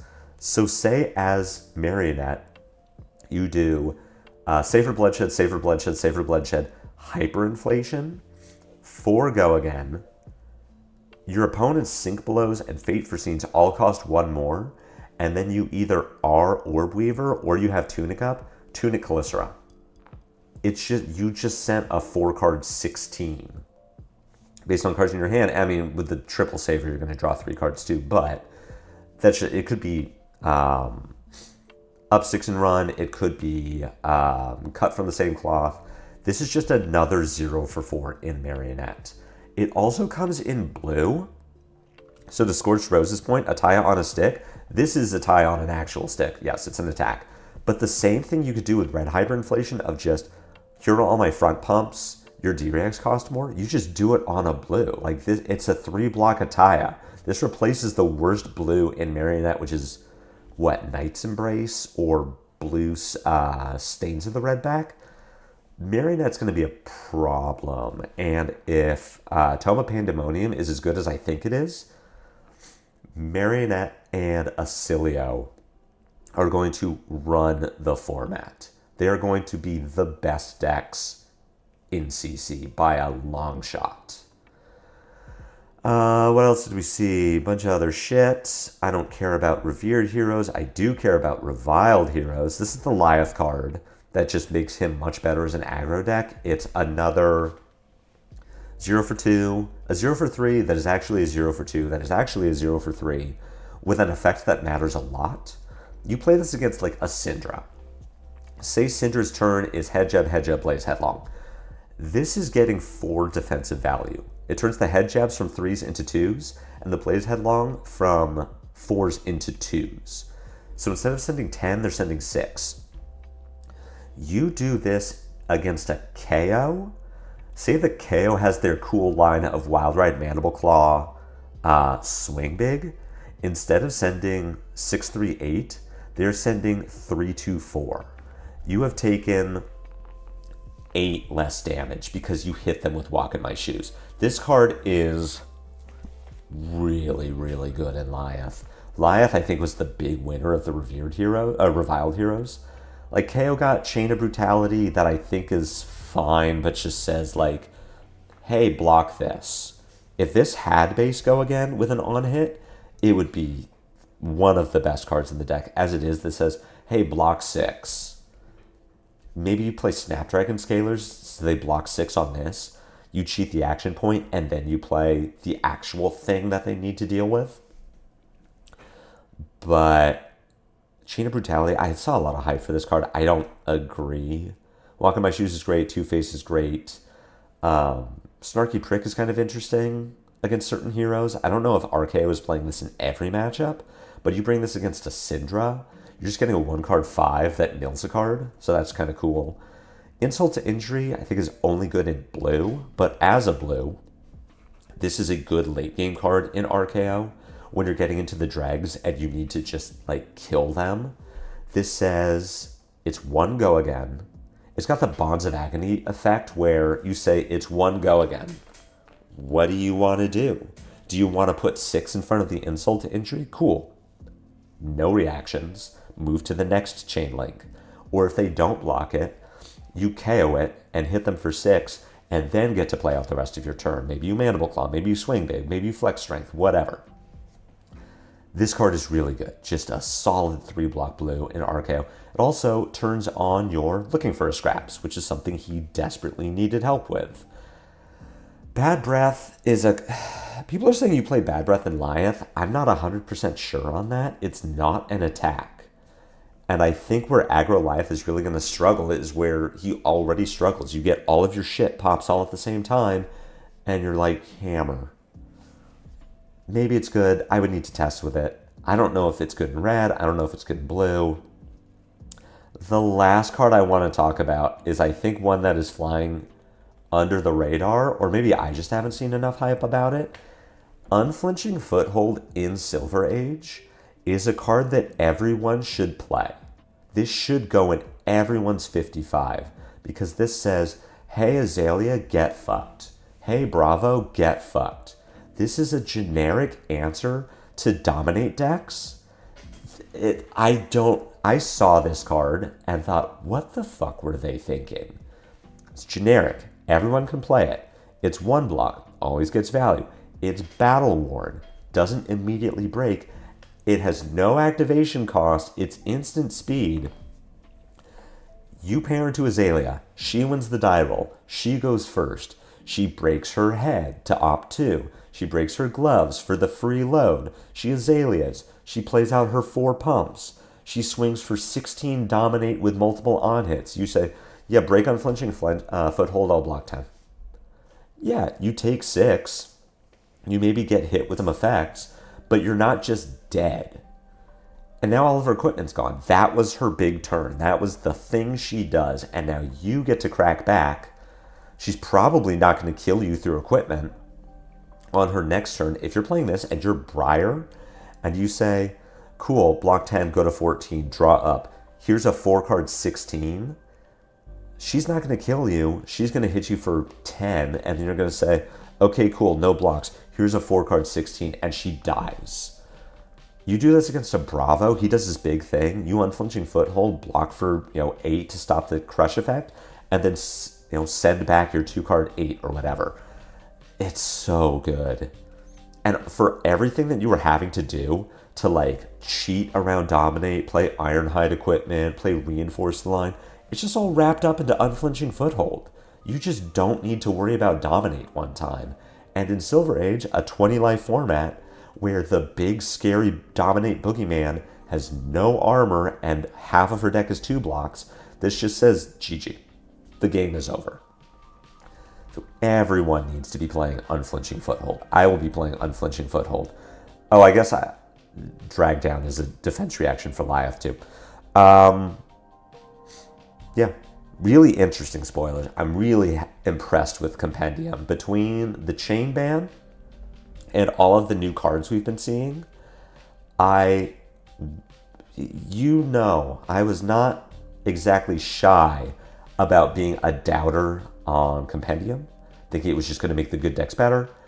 I'm really happy with Compendium right now. Chain ban in Sage is great. We've got a bunch of new tools for Silver Age that are giving support to a lot of decks. Brewing is really interesting. And in Classic Constructed, I think we have a few outliers. Acilio and Marionette got support that they probably didn't need, but we've got a lot of support for a lot of other heroes. Gravy got worse. Guardians got better at fighting Gravy. Everyone has new interesting things to brew with. And we're not even done with spoilers. Really, really excited about Compendium so far. Let's do one last refresh. New spoiler one time? No. Let's talk about my RTN. I'll bring up the deck that I brought. I played this weekend at Constellation Collective in Sacramento, CCS. Incredible store. Really like it. They are very good to their players. $30 entry with pre-order. If you can, I can't include everything. I'm playing the equipment that you would expect me to play. $30 entry with pre-order. That bought you entry, a free drink, and a food ticket for 2 free tacos from a taco truck. Which is sick, insane. You're baking food into my entry fee? Nuts. Top 16 got prize support, and the prize support was pretty good too. I think it was $20 store credit for top 16. It was 16 through 9. So I'm seeing people come in 16th and walk away with 5 packs. That's a good deal. I made it to top 8 and died in top 8. I got $75 store credit. That's really good. It was a really well-run event. We had 58 people. It was, I think the meta breakdown was 9 Acilio, 5 Dio, 5 KO, 5 Verdants, and then a bunch of other decks. Weird Acilio representation. People are clearly getting the memo that the hero is busted. I did not pair into an Acilio all day, which of course I'm playing KO. I want the Acilio matchup, but it's fine.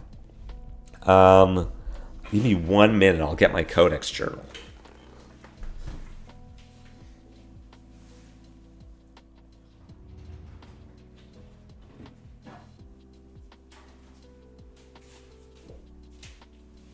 I got it. This is my codex journal.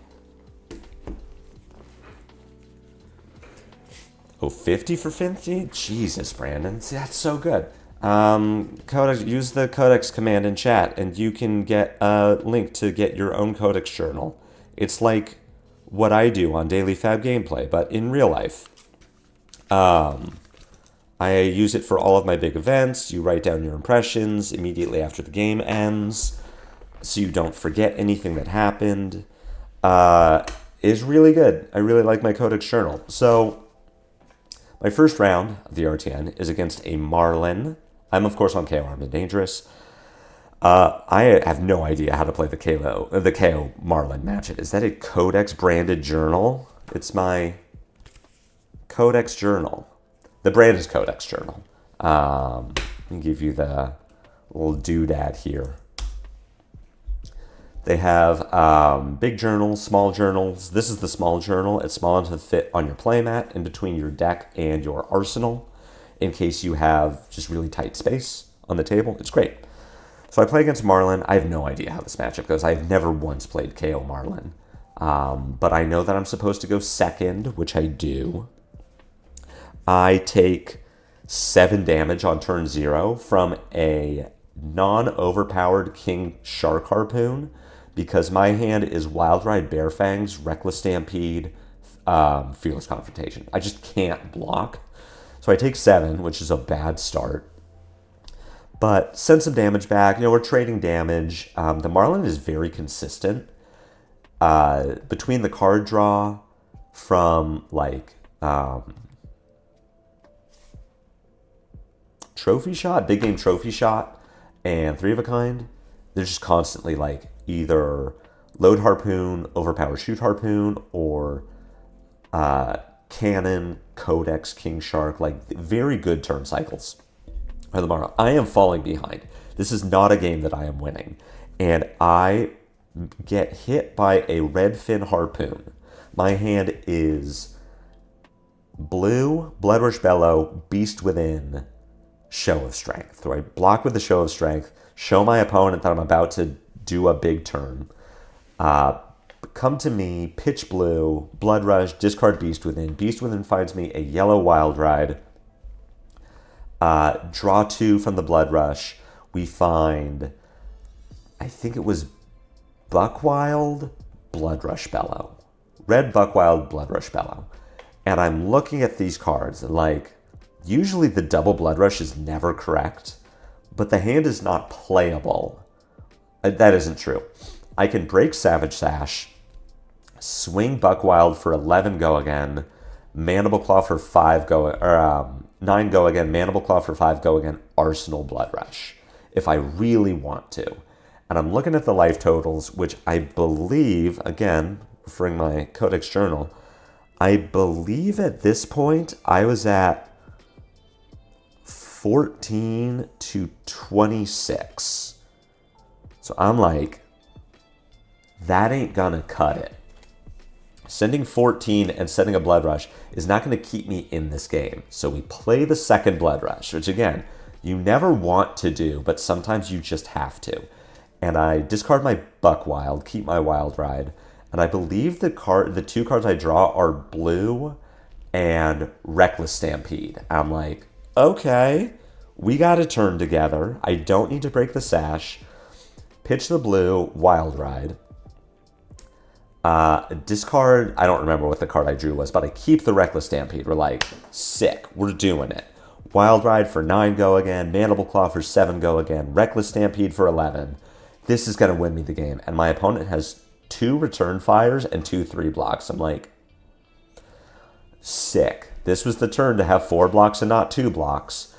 But the double Blood Rush was enough to get me tempo back. We definitely are trading hits. Like, I won this game at 3 life. This was not the overpowering turn I needed to just close the game, but it did catch me up. I was not on Scabs. I was on Beaten Trackers, which did end up mattering in that game.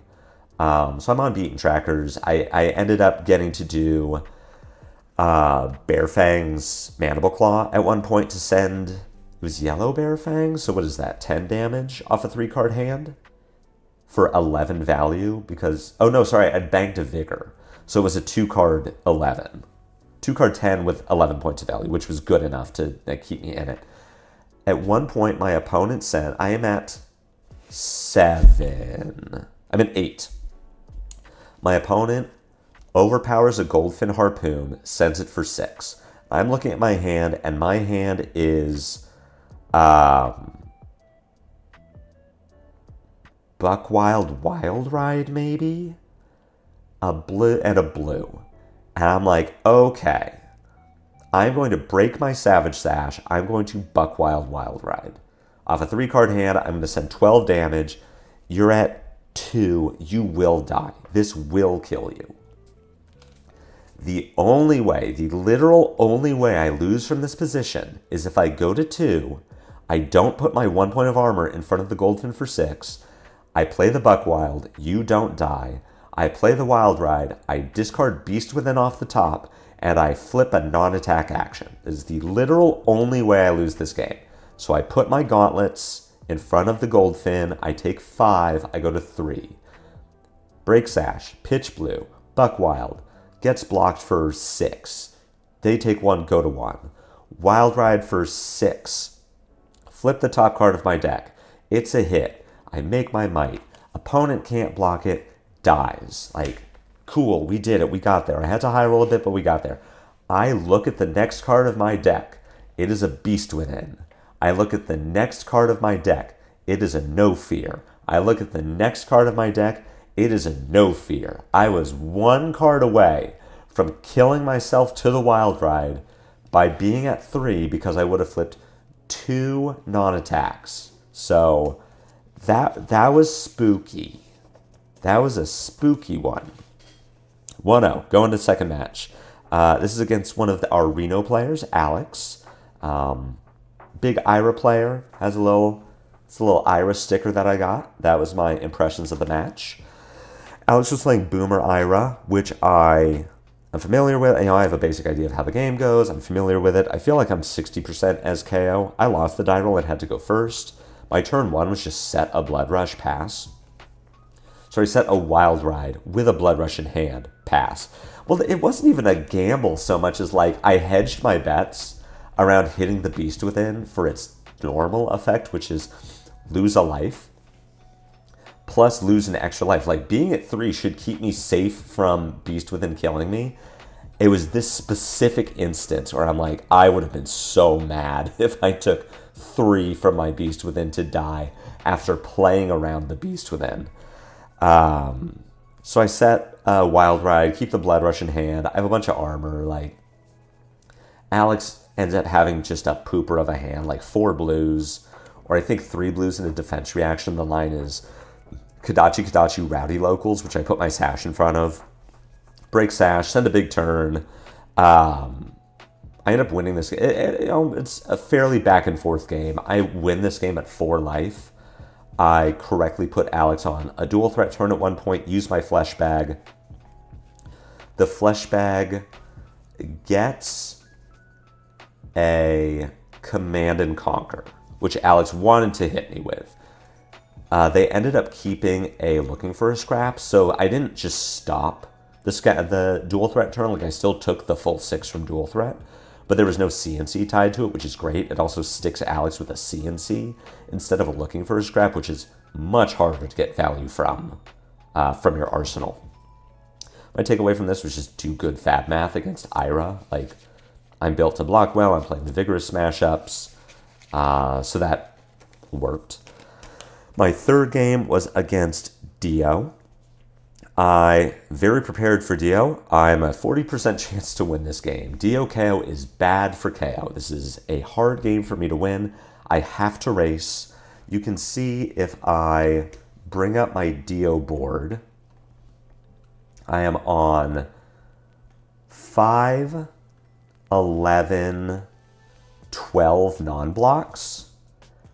I am also on 9, 12, 14 2 blocks.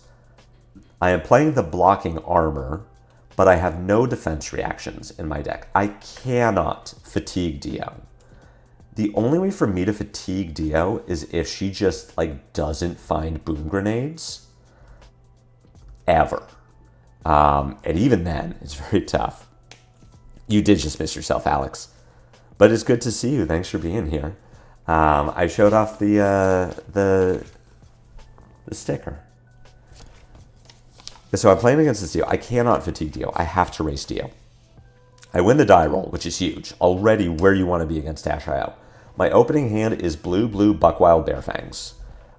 So I'm like, cool, I'm going to send 16 damage and make a might. Dio looks at, the Dio player Joshua looks at their hand, says, huh, and I say, 4 items, no blocks? He says, something like that. Blocks 3 on the Buckwild, takes 4 to 32. Says, no blocks on the Bearfangs, which I have gauntleted. Takes 9 down to 23. I'm like, great way to start the game. My next hand is like Wild Ride, Double Blue, Swing Big. His turn is some combination of play an item. I think it was I don't remember which item it was. Some item, not a boom grenade. No, sorry, it was Sprocket Rocket for 3, go again. Break Chain, Spark, find boom grenade. Spark, find backup protocol. Fast and the Furious for 4. Go again. Card in hand, no resources, no arsenal, boom grenade on the table, Fast and Furious in graveyard. Like, okay. This, I suspect, is where I'm supposed to fleshbag. I fleshbag here, put my fleshbag and sash in front, have the sash available to break if I find a Blood Rush, or if the turn lines up for it. You are either going to intimidate your card or you're going to pitch it into the backup protocol, then pick up Fast and Furious from graveyard and intimidate that. But no matter what, unless you get to use your resource to pull Cerebellum Processor off the top, crank it, use the resource to draw a card, and then attack me with that, I am not going to get hit by this boom grenade. So fuck it, let's cash the flashback in for 6. I'd rather save it for a max V turn, but I think this is where I'm supposed to do it. This hand converts well. It's going to put you into kill range. Let's just get the flashback value while I can. Which I use the flashback, pitch blue, pick up Fast and Furious, intimidate the Fast and Furious, gun, go. He draws up. I send my hand, put him to 23, draw into just kind of a, like it's okay, blue, yellow Buckwild, yellow Vigorous smash up. This hand presents 13 damage because I have a might.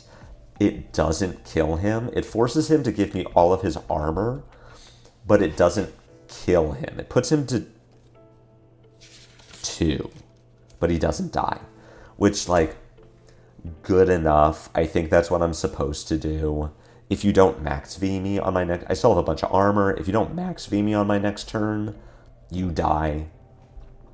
So I take a bunch of damage, go to 23, and send my 4-card 13. He gives me all of his armor, goes to 2. He has a 5-card hand.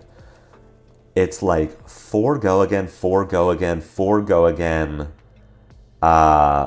Break Chain, Cerebellum Processor, draw Boom Grenade, play Boom Grenade, max V. Like, Jesus. So this was the turn.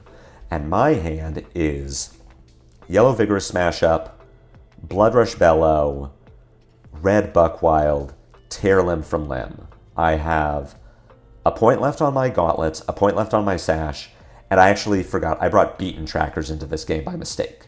So I should have more armor, but I don't. I have 3 armor value, and my hand blocks for 8 if I really need it to. So I'm not dead. I am at 10, and between the max V and the boom grenade, I am being presented with 14 damage. So I know I have to block 5. He doesn't have an action point, so there's no symbiosis shot. He was on adaptive processors in the boots, so there's no Achilles accelerator. I am being threatened with 14 damage. That is where the turn ends. And from there, I need to either strip his hand or kill him. And I'm looking at my hand, I'm like, this seems like a pretty easy one. Block with Blood Rush and Vigorous Smash Up, win the clash, make a resource, break Savage Sash, pitch blue, Buck Wild for 7, go again, Mandible Claw. You're at 2. I'm either killing you because you drew 2 items, taking your entire hand because you drew 1 item and 3 attacks, or taking 3 of your cards, putting you to 1. You have 1 card to do something with. I'll have a full hand. I'll have armor left. Like, I'm chilling. I don't need to worry about your 1-card hand killing me. And I put my cards face down on the table. I'm ready to flip them both up. And I think, oh shit, Tear Limb from Limb doesn't turn on Buckwild, because Buckwild has text on the card. Buckwild specifically needs a card with 6 or more power, which Tear Limb from Limb is not. Okay, fuck, this doesn't work. I can't block with Vigorous Smash Up and Buckwild, because if I win the clash, I make my resource, but Blood Rush won't discard a 6. It'll discard the Tear Limb from Limb, which doesn't work. So this Tear Limb is just fucking me. I'm like having to really think about how do I play around this Tear Limb. So I can block with Blood Rush, my Gauntlets, and my Boots, cover 5, go to 1, keep my Sash, overpitch to the Buckwild by pitching Yellow Vigorous, Tear Limb, float 2 resources, coming with Mandible Claw. It pushes 10, but I'm at 1 with no armor. Dio is going to have a card and the gun, and now I'm much more concerned that I will die that 6 will just kill me. That Dio's going to be able to block 9, go to 1, and then kill me with like 0 to 60 grenade, or pitch blue, Cerebellum Processor off the top, crank Cerebellum into throttle gun. Like, somehow I'm going to die. So I need to kill Dio this turn. So my best line is block with Buckwild and all of my armor, go to 1, pitch the Tear Limb, play the Blood Rush, discard the Vigorous Smash Up, draw 2 cards, know that I can Mandible Claw, hope that I have a playable set of 2 cards, that I don't just draw like swing big, swing big. I drew blue swing big, so I just get to send Claw for 5, swing big for 10, which kills him. He had 2 items in hand. But that was my, like, this is why Dio was such a hard matchup for KO, because you started the game at 23, and I still almost died. I was still at 1 when I won this game. We talked after. Joshua did have a Spark of Genius in that opening hand. It was Fast and the Furious, Spark of Genius, item. And we talked about it. I said, why didn't you block with the Spark? And he said, I kind of just needed the Spark to have a functional turn. Which I said, yeah, that makes sense. That checks out. So we talk about that. He said, okay, the Fleshbag turn, I thought, yeah, that makes sense. I agree with you. That ultimately you were right to get 6 out of your Fleshbag. I think there was a world where you don't do that and you just get hit by the boom grenade, like save the Fleshbag for a max fee. But what would have happened is he would have played the Fast and the Furious that I intimidated, boost away the top card of the deck. Top card, the next card down is a Cerebellum Processor, which he would have flashed out with the floating resource. Activate the Cerebellum Processor, draw a max V, and I don't know how he was going to get the resource. He might have just set the max V, and then I have to worry about it next turn. But I bought myself an extra turn of not getting max feed. So he's like, yeah, actually that Fleshbag got you 15 value. I'm like, because he would have gotten to flash into Cerebellum Processor, get a card, and gun me. So we are 3-0. We go into our 4th round against another Reno player, Casey, on Vincent. And if you'll notice by looking at my normal equipment loadout and the equipment in my sideboard, there is a specific keyword that is missing from all of these equipment slots, which is Arcane Barrier 1, because Skullhorn is Arcane Barrier 2, which I am not bringing against Vincent. I am AB 0 into this hero, which is spooky. Ultimately, it didn't matter. I don't know this matchup very well. Thanks for the chat on Saturday. Hey, Hecto. Good to see you. It was great to meet you on Saturday, too. This was a bad game for Casey. He drew very little Runechant generation. He drew very little Runechant generation, very little disruption, so didn't see a call until too late, didn't see a succumb until too late. A succumb ended up getting my Blood Rush Bellow that I was going to kill him with, but he was at such low life already, and my hand was still extremely functional, that I got to just take his hand, keep him on the back foot. But what really killed him was not having Runechants.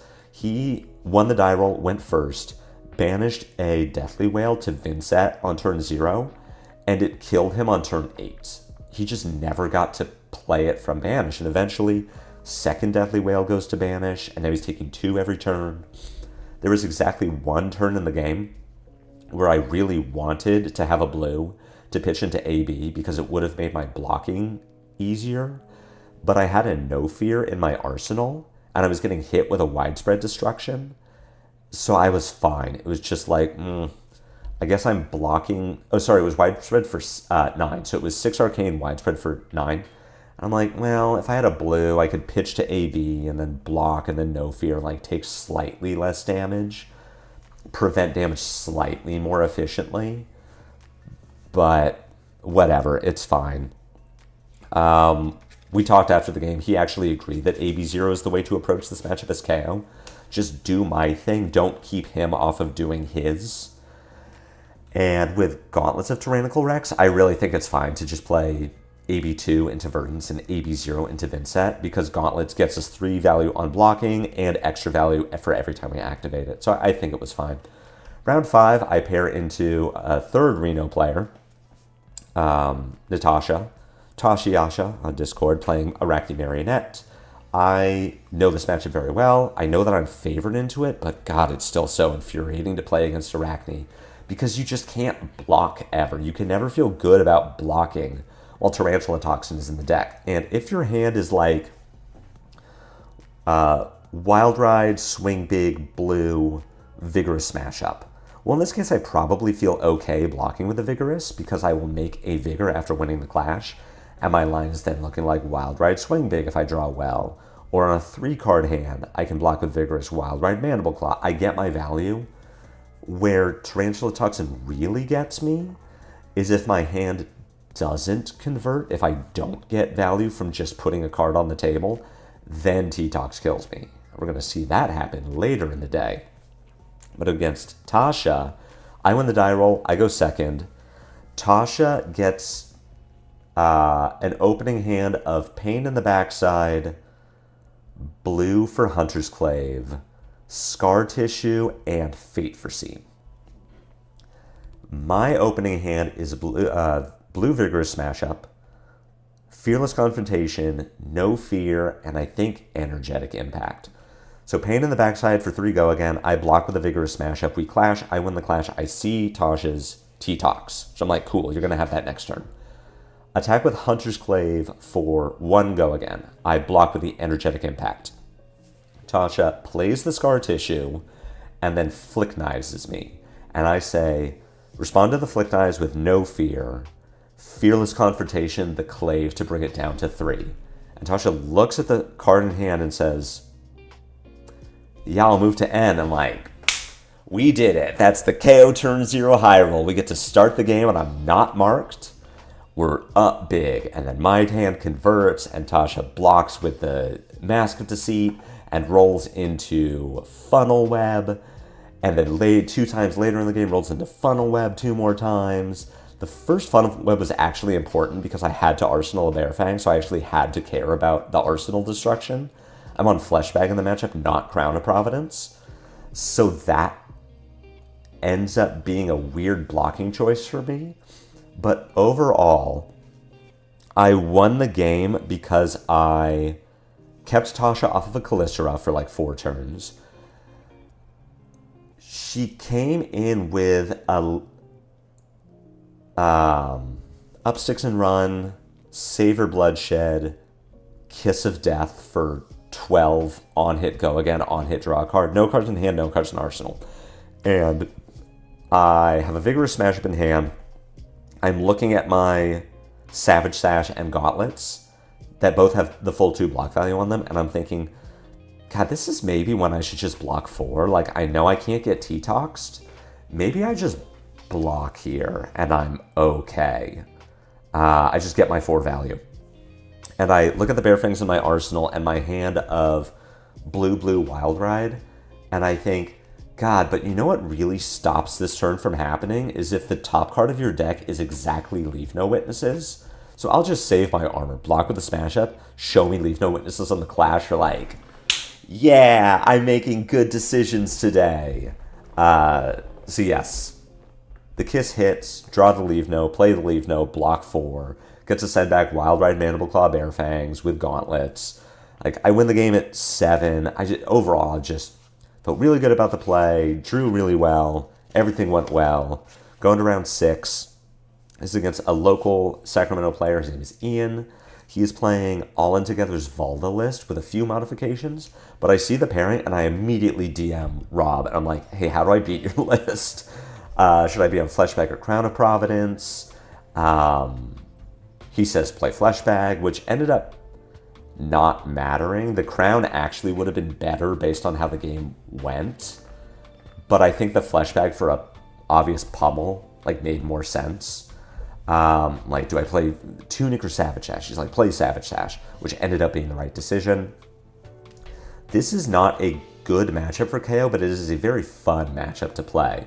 So the problem with Volda is every time I play a Wild Ride or a Bear Fangs or especially a Blood Rush Bellow, I am giving the Volda resources because I'm triggering Volda's effect. She's making Seismic Surges.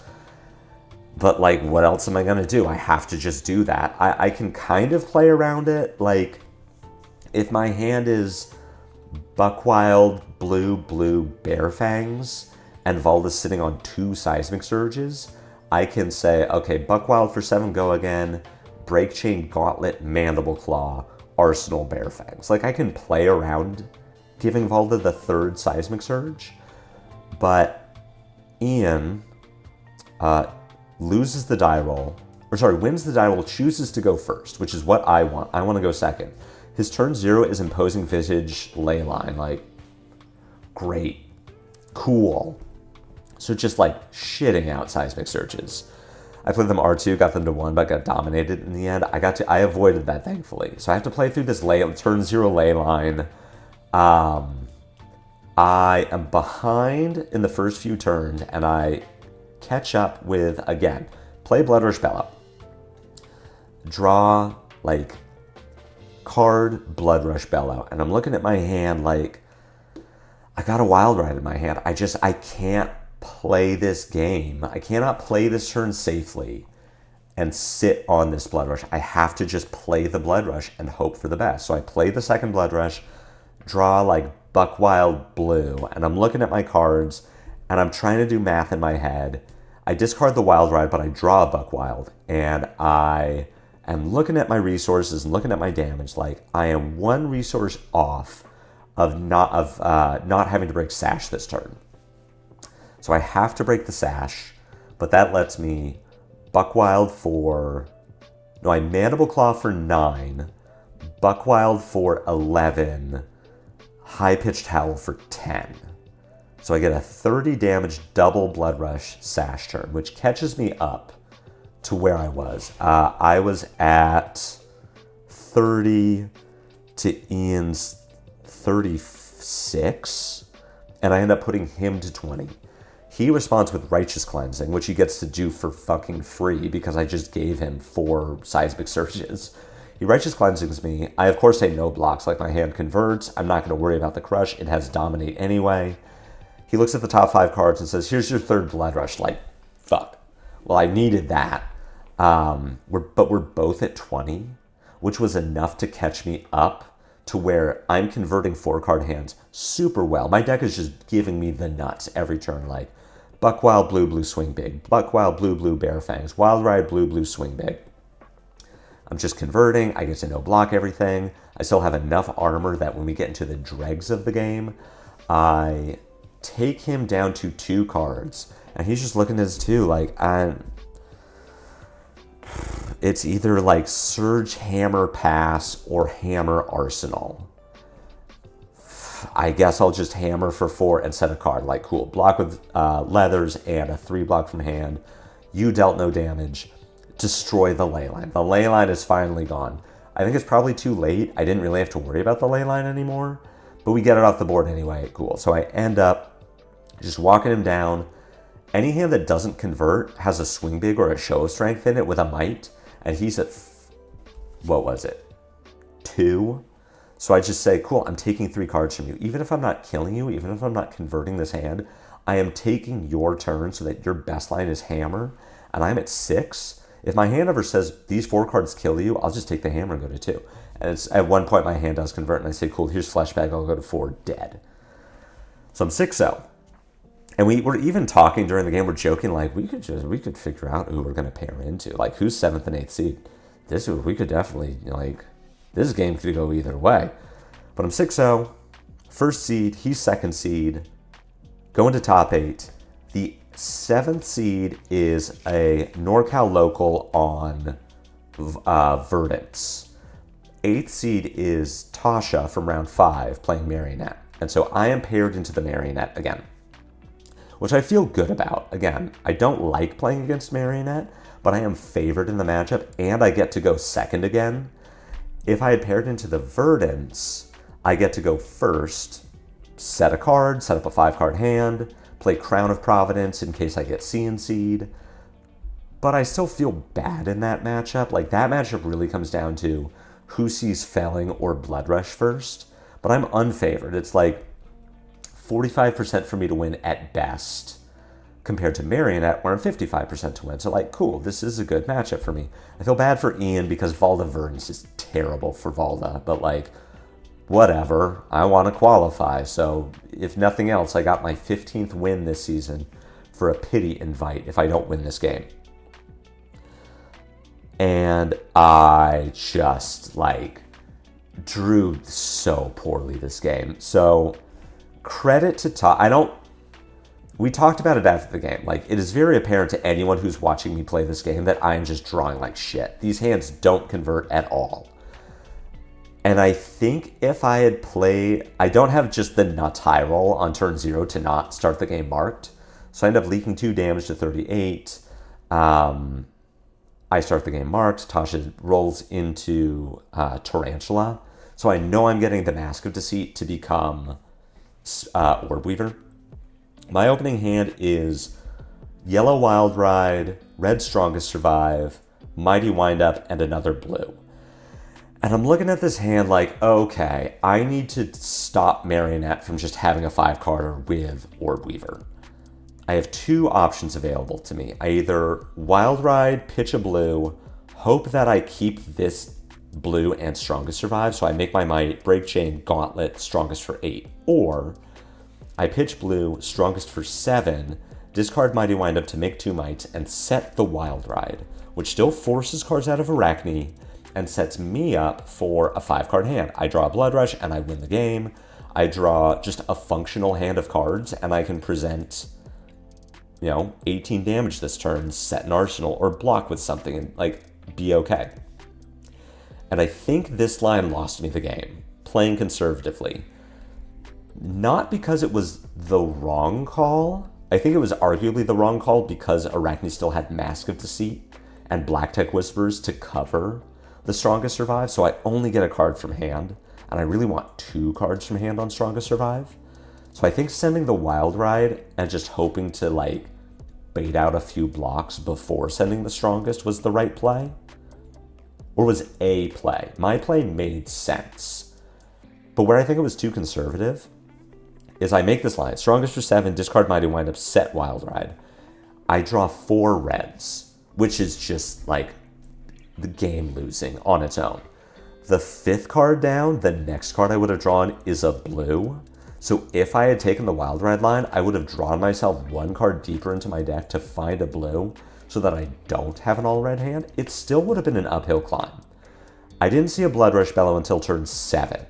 Tasha saw 3 Tarantula Toxins, 2 of which got full value, because my hand was swing big, strongest survive blue, and I'm on beaten trackers, not not leathers. So I can't even take the like high roll line of roll scabs, break sash, swing big, strongest. So this hand just has to block 6, and then I get double T-toxed. Fucking great. I don't think the Wild Ride on turn 1 wins me the game, but it puts me into a better position to win, and I think in hindsight, with Arachne still having armor, it was just correct to send the riskier, higher value line. I don't think KO wins enough games being conservative in that specific position, and then again, with the way that I drew, I needed to have played the Wild Ride that turn. But to Tasha's credit, she kept me on the back foot the entire game. Like, I took the conservative line, which prompted Tasha to take the aggressive line every turn, and it was exactly what needed to happen. Like, it was the best way to punish me for taking the safe line, and it just lost me the game. I mean, Tasha was at 14 when I died. Like, this was not a close game at all. Ian lost his game to the Verdants. So who knows? Maybe if the last round had gone differently, if I had been the 2nd seed and I paired to the Verdants, maybe I win that game. Impossible to say, but this all ends up with me with my 3rd top 8 of the season, no top 4s, so I do not get my Nats qualification that way. I have 15 wins for the season, which comes out to 90 experience.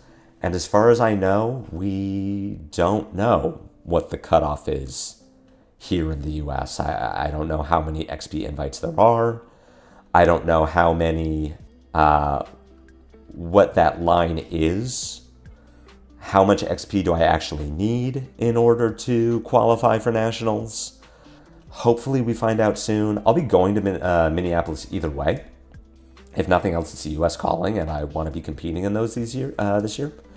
But it sure would have been nice to just qualify. So this is my earnest plea to LSS. Please give Reno an RTN so that they don't need to take our invites. Because I lost my invite to a Reno player at my last RTN too.